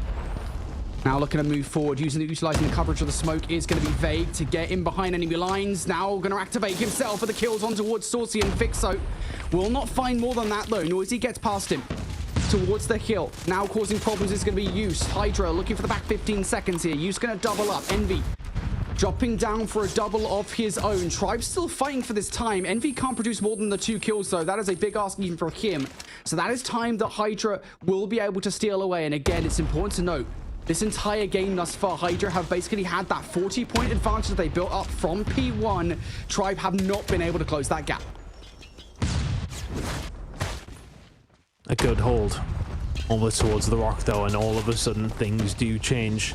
these 50 seconds would find themselves with a decent little lead. If they can manage to hold on to all of it, that would be something quite special. Tribe now, we're in control until you brought in that Predator missile. All of a sudden, everything being invested, it's always going to be about the investment here, and it works out again for Hydra. They can break back so easily. And that might just be the straw that breaks the camel's back in this game. They're now in a fantastic position to close this one out. 30 seconds to play for here over towards P4. It'll put them in a commanding position if they hold on to every single one. Yeah, they're winning all the gunfights as well. Rabalo and Envy going to provide some kind of rebellion here for Tribe. Looking for the back 20 seconds. Nice nade from Vague. Nice R9 shot as well. Tribe managed to break in for the back 15. Hydra do not want to invest though too heavily in towards this one. You might want to start getting yourself some mid-map control for the final set here. They're still going for it, like valuable 5 seconds. Again, that 40-point advantage still not breaking down between these two teams. And Hydra have been successful previously on P1. Investment early from Envy to try and get some topside control. We'll find a couple of kills for it. And now Tribe just looking for that map control we were talking about. Can they take this time away from Hydra? Noisy being an issue, but he's the only player from Hydra in that position. Tribe win the overwhelming majority of the gunfights. They now have control over P1. They need this time. They absolutely need this time. Investment from T-Bag over towards the P1. They believe they can get some good amount of value out of it at this position. Saucy's going to be able to answer back. Looking over towards the operators that are going to be available. 30 seconds time. This rotation over towards P2 is going to be massive. Right now, Tribe Gaming in a position where they have a little bit more to use. Vague's going to find 3 of absolutely nothing. Can he find anything else? Not quite. And we will get shut down. 15 seconds to play for here. It's about the rotation over towards P2 now for both these two teams. Hydra will eventually start to break something down over towards P1. But can Tribe hold it down? Last time, didn't manage to do it. First time around, they did. Can they do that again? Tribe looking for it this time. They've got the numbers inside the hard point. Envy going to open things up for a couple of kills. If you're used now, you have to wait for your teammates. You can't just go super aggressive, and he's going to get cut down. Tribe now in a position where they can start to take this lead away from Hydra. All the kills going in their favor. Use the only one with anything to say whatsoever. Hydra starting to build up a push, not just through the front of this hill, but also for those back spawns. But almost every single gunfight is going Tribe's way. Investment now coming through from Vague. Those spawns will break in Hydra's favor. Fabuloso for a couple of kills. Vague now towards the stairwell. Will find one. Tribe still looking to hold on. Now Envy with a claw. What can he find? A couple of kills. Investment galore coming through from Tribe. And they're winning all the gunfights for it. It's a big kill for them, and it's going their way. They need to turn around, though. They know that they could potentially be behind. Saucy's going to find 2. He's just going to find a way through. They didn't react. They started spawning over towards the car park side, and then all of a sudden did not turn around. Saucy can find another, and once again, is he the man who breaks it? Is he going to be able to do anything against absolutely everyone from Tribe who find a way through? But they had to find that break. They may well find a rotation as well. They're going to be the first ones over towards the fences. They're finding kills in the middle of the map. Tribe Gaming in a good position to turn this lead around. Yeah, and the thing that might hurt Hydra here is the fact that they've invested not once but twice in towards P2 scrap time. Now they're looking to go late towards this hill. Coverage of the smoke will give them an in, but will they actually pick up the kills? Rabalo's already picked up a couple here. What more can Rabalo do in towards that time? He's going to get shut down. Hydra find the majority of these fights. 230 to 222. It's going to be Hydra in control. And this is where they found a lot of their luck. 3 and 4 have really been their hills, and they are continuously locking this one down. Kills starting to come through from Tribe, and you just never really can get rid of the opposition on this one. It's going to be a contest fest. Who's going to basically come out on top of these fights? Tribe 25 away, Hydra only 12. Back and forth we go, still contested. This may well go over towards P4. Not if Noisy's got anything to do about it. He will find 2. Fabuloso will find another. Vig and Washing Nelly need to find their way through. They have to find these kills. Fabuloso just lying in the smoke. It's now about the rotation. Yeah, you got to go. And right now you can see Hydra spawn up close towards Nu. They can give that time away to Tribe. Yes, at this stage of the game, it's a bit damning, but at the very least now you're going to have rotation in your favor. You have to win this first wave of gunfights. Players from Tribe approaching on all sides of the hard point. Fixo and Saucy winning gunfights. Hydra now should be the first team to touch it. How ready are they, though? Rabalo, oh, he's a war machine out, and Saucy hunts back with 2 and 3 of his own. Saucy calling game again. Washing Envy are here. Oh, Saucy kills himself. T-Bag's going to find one back. Tribe Gaming potentially find a route through here. Noisy, Fabuloso on side the point. Rabalo, though, he's already broke 50. He's looking to try and maybe push towards that 60. The kill's starting to fall the way of Tribe. This game still could go either way, but Saucy once again finds his way through. Washi. And it's only Washi. It's only Washi who can stop anything. How on earth has he found 2? Is this game still going? How on earth have the Hydra not got a T? Eventually, my goodness me. I don't think I breathed for about 20 seconds. Oh my god. Hydra eventually closed that one out. Tribe Gaming, it was so close but so far. It will eventually go to a map number 5, but Tribe really did push it all the way. A fantastic map number 4. Map number 5 beckons. Mate, teabag towards the end. Like, I could see him in the smoke. He was just trying to play, like, super slow. Just did not want to give his position up whatsoever. Wanted to wait for his teammates to cover the spawn, but could not do anything. And Hydra, once again, prove hardpoint kings here as they're able to take away the game from Tribe and force a game 5. Oh boy, what a series this has been. Look back at the game then, and we talked about it, right? I think throughout basically the entirety of the game, Hydra had kind of slowly built up this 40-point advantage or so that Tribe never really were able to kind of chip away out. They couldn't do anything about it. It was only really, I think, basically the penultimate hill of the game. Maybe I think it was like P2, right, on the final set, where Tribe were like, look, this is the hard point. We're actually going to take the lead away. We're going to get control. It's the hard point where we've had the most success basically the entirety of the game so far. We had a contest fest on fences, pretty much as we always do. And then, of course, that final kill where Tribe, they really did try their hearts out to break Hydra. They just could not get it done. Saucy is him when it comes down to last hills. Like, I mean, every single time. Let's have a look at the score. I mean, if you're a baller, you've dropped 52 and 37 for the L. That is a tough one. I mean, Hydra have been massively outside here. Surely. I think someone 30 and 50. I mean, that's just fundamentals. That's all it is. I mean, we talked about it, right? We talked about it back in game number 1, where Hydra, it feels like, you know, in terms of rotations, Hydra seem to, for the most part, know exactly what they're doing. And albeit there were a couple of moments there, it felt like maybe they were being a little bit overzealous on scrap time.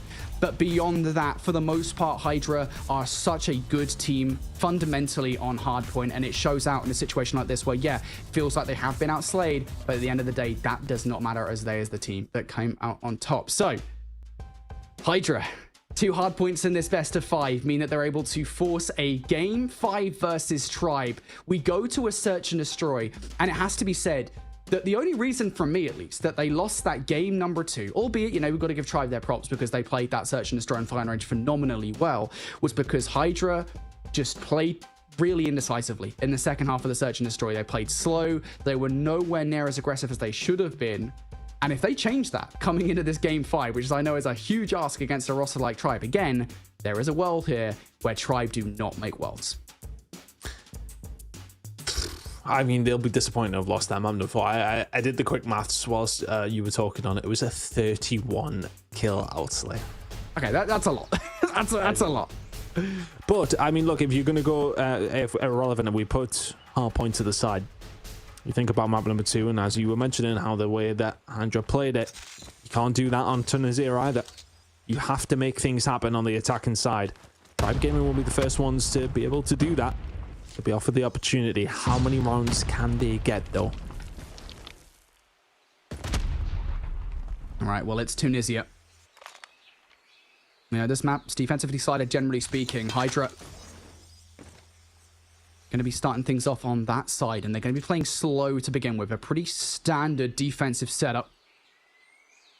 And Tribe also playing this one just as equally slow. There's that first engagement. What's she going to be responsible for? It's Saucy down.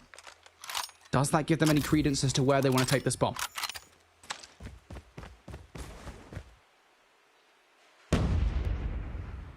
Utility coming over from both teams.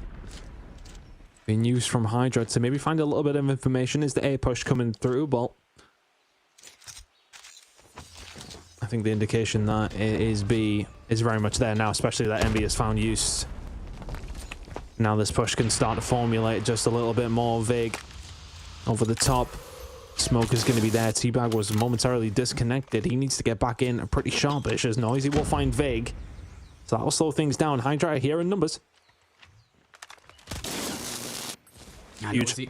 Yeah, going to follow up with the kill on towards Teabag. Again, it will slow things up for Tribe here.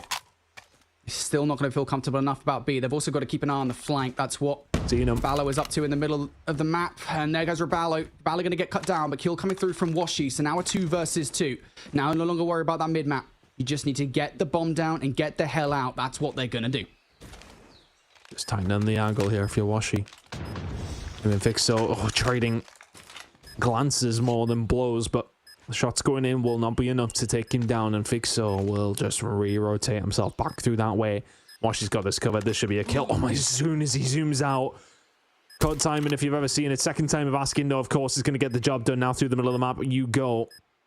If you are Fixo and you really just needed to be there when your teammate was as well at 19 seconds. How has he slipped the net? It doesn't matter. Washi will find him. And Tribe Gamer will find the first round. That's an attacking round as well.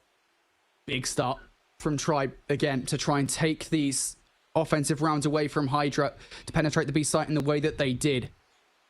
Shout out to Washi. 4 kills in that opening round. Now, what does the look like here for Tribe?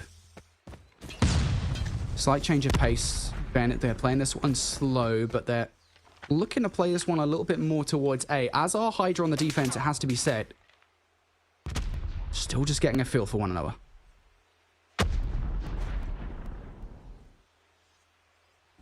And again, for Hydra to sit and not be proactive is absolutely fine on defense. I'm really curious how their attack looks. It needs to be so much more fluid than it was on firing range. Expect Tribe to have a plan. Clearing out the corner over towards B, maybe just a little bit of bait. Don't think those nades connected. The old switcheroo, throw everything over towards B. Now have nothing to help you with it, but hopefully that distracted them. Spoiler, it didn't. Here we go. Or just fly out. Takes over for the first blood. Envy will trade things out. Noisy finding value. You take those trades all day long, though, if you're Tribe. You go 2 for 2 on the site, but now you have site control. And Washi also going to follow up the kill on towards Saucy. It's the cherry on top of the cake. Bomb down now. You've just located one of the players, I believe, at the very least. You've seen Fabuloso, and Fabuloso is also going to whiff the shot. So now if you're Fabuloso, you are reliant on you going to find some kind of value for your winery. Wasn't an easy shot for Fabuloso, but it was one he probably had to hit. Now all of a sudden it makes it very, very difficult. Fabuloso just left all on his own. Usage just going to come straight out the top, and my goodness, how's he found 2? 19 seconds remaining. This becomes very plausible, very doable for Houston. Now is he going to have the opportunity? Envy closes the gap. The pistol shots are good. 2-0 for Tribe now, but not without a stressful moment now. It's for Hydra. That was a winnable one. My goodness. You nearly find it. Man. I think just the fact he doesn't know where that last remaining player is, if he has any knowledge as to where the third and final player is, that round might well have been used. But alas, it's not. Hydra now 2-0 down. Raballo starting strong. Vega also going to follow up with another kill. This has been a phenomenal start to this search and destroy for Tribe. It's the decisive play that they're known for. And they get the bomb down just as quickly as they enter onto the site. Hydra have to retake. This is so difficult to do. It's all very well being strong at the hard point, but they need to step it up here in the search and destroy. Map number 5. Teabag's going to find a great shot on the Noisy, and this now just became from implausible to impossible. Teabag's got this angle covered. They ain't even challenging this, to be honest. Saucy will find one on the Raballo, though, but just not enough time. Saucy trying to make it work. He will find a second, as he so often does, but Tribe Gaming are running away with this one. That's 3 back-to-back-to-back attacking rounds for them. And again, they've just been so good on them. Strategies have been different pretty much every single time. That one was an aggressive beat. Throwing Hydra for a loop. They just do not know how to respond. And they have been more convincing here on the defense towards A. Instead of having a player in the middle of the map, I was going to say Saucy has reinforced that A hit. Now they kind of wish that he was here because Vega's just flown down towards side, causing all sorts of havoc. Is Vega. 2 kills. Again, he does make it look so easy, doesn't he? Bomb site now in control for Tribe. Just far too easy. That was a shot you would have thought Washi would have hit, but of course the second time of asking he ain't missing. Now Hydra. They worked so hard to get themselves to map number 5, and they are just flailing. That one's done as easily as it was opened. Can't let that happen. They're just flowing onto the site like water. It's ridiculous. Tribe Gaming, 4 to the good here. And this is a totally different story to the previous search and destroy, right? Where Hydra, again, they didn't really feel like they were being decisive. This time around, Tribe are absolutely being decisive. Saucy runs right out into open traffic, and Washi runs him down. Hydra 1 man down, and Washi is just taking pot shots through the wall, hoping for the best. Hydra here. I mean, what do? You're stuck, and you have no choice still in this instance but to split your players between both sides. You don't know where this bomb is going. I don't think it's mattered where the bomb has been going so far, has it? Tribe Gaming are having their way. Not this time, though. Might as well find one. Envy just answers back immediately. Still, the numbers in the shots are very much there with Tribe. Envy, the centering is disgusting. Big will find another, and as soon as they just sniff an advantage, they try to run away with it. It's a 3 versus 1. Use now. Will be coming from an angle they will undoubtedly expect. They've got somebody covering off towards the spawn, and it's just such a difficult scenario now for Just. It's around that he will feel they probably need to find. And he's got a 1v3 to try and do it in. You have to time it. You have to win this, and you're not even going to get the first fight. Raballo's going to take you down before you've got a chance. Tribe are flawless in this search and destroy right now. On offense, Hydra have nothing. We're 2 rounds away from Tribe pulling off an LG, which is really ironic given the players in the lobby. Oh boy. Hydra have to find something. I mean, you just do something different. You've given the same look on defense. What is it, 3 or 4 rounds now straight? Something needs to change from Hydra.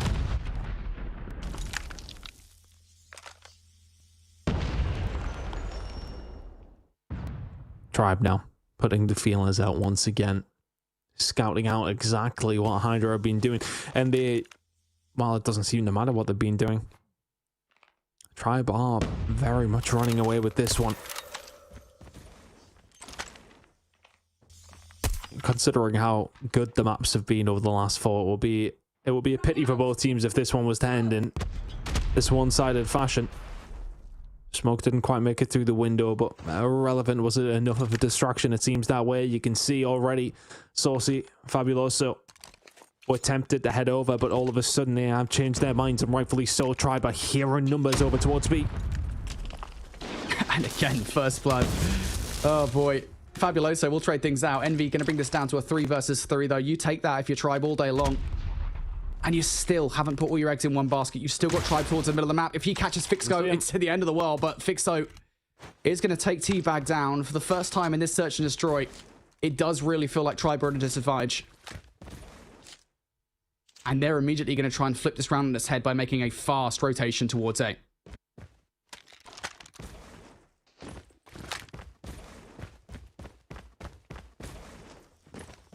What's the plan? Well, the plan is to get over towards A, and you are going to get that bomb down. I think they'll just about have time. First one through the front door is probably going to see the bullet on Washi. Yeah, he is. Saucy gets taken down 2 versus 2 now on Washi. He has them in their sights. Do you dare challenge this again? And now Envy. The actual question, though, did they know that both players were there from the side of Hydra? Because if they did, this would be so much easier, but they may well have just seen one because of the positioning that they brought up. This 2v2 is still difficult now for both these two squads. Hydra waiting for their moment to find the push. They need to do it in the next 20 seconds. You gotta go. You gotta stop being scared. You have to do it now. Fixo, here we go. Noisy's actually going to get the gunfight on the other side. Washi will find him, though, for the trade. Washi will double up. And a situation in which Tribe might finally lose a round. Even that, they will not give away. 6-0. A flawless offense from Tribe. You've never seen the like. Hydra. I mean, you have to full sail this S&D right now. It will be a monumental comeback. It's bigger than Full Sail. Full Sail was when you played a 6, and well, we're playing a 7. Saucy can open things up. Oh, and my goodness me, is your attack just maybe as good? This is ridiculous from Saucy. Fine, I'll do it myself comes to mind, but Vega's there to answer back. Washi will find one of his own. Washi will find a second. He can do it too. Fixo can't do a goddamn thing. Washi, if you would have hit that. Eustace left in a 1 versus 1 against Teabag. Teabag has seen him. And Eustace will get away. Hydra may well live to fight maybe just another minute or so, but they survive nonetheless. Teabag's on his way. Eustace will potentially not even get this down. Teabag will check this. This should be the game. It is a flawless 7-0 to close out the series in a 3-2 fashion. Tribe are heading towards challenge finals. A dominant map number 5 win. That was ridiculous.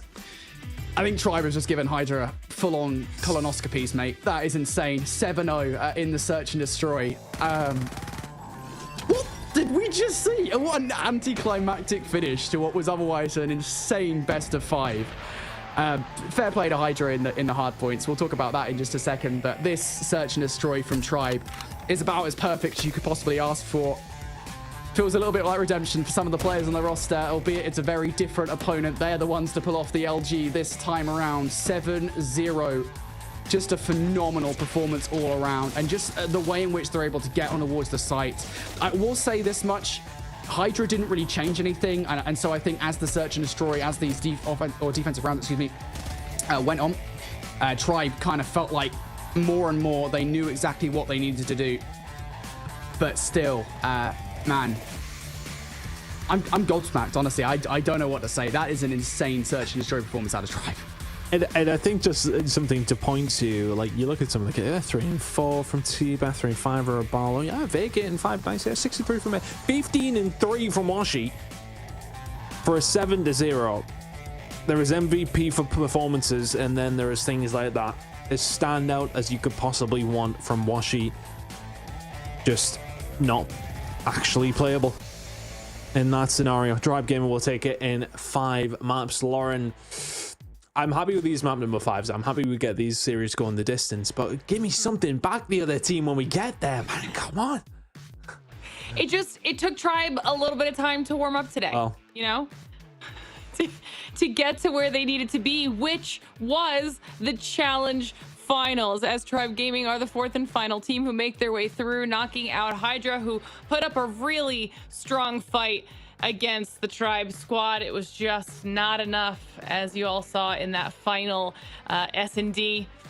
Definitely some good takeaways for Tribe as well that they could be working on now with the 2-week gap before we get into finals here, Brody. Yeah, definitely. I think just takeaways from both rosters, really. I think for Hydra, obviously, you're done. You know, your season's over. See you in 2025. You got a lot to learn from. Hardpoint's great. Positives. For Tribe, on the other hand, I'm happy they're through, because now we're going to get to see Tribe versus Nexus. I think the first match should be Tribe versus Status Quo of playoffs, which is going to be sick. I can't wait for that matchup. But still, the gameplay is not as solid as I would like it to be. You saw it there in that search and destroy. It's a solid performance, 7-0.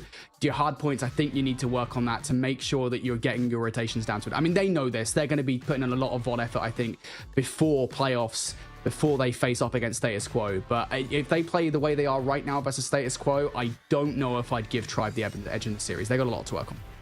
Yeah, the hard points need to be a lot better. I mean, there were so many different moments you would have expected a little bit more, but we didn't get to see it. And yeah, they need to be a lot stronger on the hard points, because I mean, the control and the search and destroy look fantastic, Lauren. So that's fine, but hard point needs to be better. Well, it was a really surprisingly long day for only having 2 matches. All of our teams made sure they put up an epic fight to try and claim that last spot. But in the end, only 2 teams could get it done. Whereas Esports and Tribe making sure they were continuing on in the competition, which now means the regular portion of our season is done. NA is done and dusted. We'll be looking forward to our finals, which means if you want to keep up with any of the action that we've got coming up around the corner, whether that's the finals for North America or that's World Championship 2024 in the fall, follow us on social media. X, Insta, and Facebook is a place you could head to for all of the updates related to the Snapdragon Pro Series. That way you won't miss a single second of any of the action that we've got going on here, as well as joining our Discord at discord.gg/Snapdragon Pro Series to join our community, talk all things Call of Duty Mobile, and of course, continue getting all of those updates. I hope everybody at home enjoyed how all of that went, because that was a banger of a day, like we thought it was going to be. At the end of it, the top 4 teams in our region have now all claimed their spots in the challenge finals. And if you missed who that was last time around, we heard the boys talking about it already. Status Quo and Nexus from last week are now joined by Oris Esports and Tribe Gaming, which means the next step of the competition is finals. They've got 2 weeks to prepare for that. Enough time to do some VOD review, really nail down any last minute mistakes, and bring some action. So make sure you all tune back in then to see how all of it plays out and to see who will be making their way forward to the next step of the competition, that global international stage that all of our teams are battling it out to make their way to. As always, a huge thank you to Snapdragon Elite Gaming, Samsung Galaxy, Monster Energy, DHL, and the US Air Force for helping us make this whole thing possible. And thank you to all of you at home for watching. We'll see you in the finals.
Looks like the players are ready.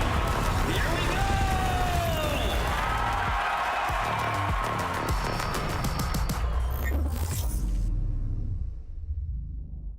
The Snapdragon Pro Series is brought to you by Snapdragon Elite Gaming, Samsung Galaxy S24 Ultra, Monster Energy, DHL, and the United States Air Force.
Bye.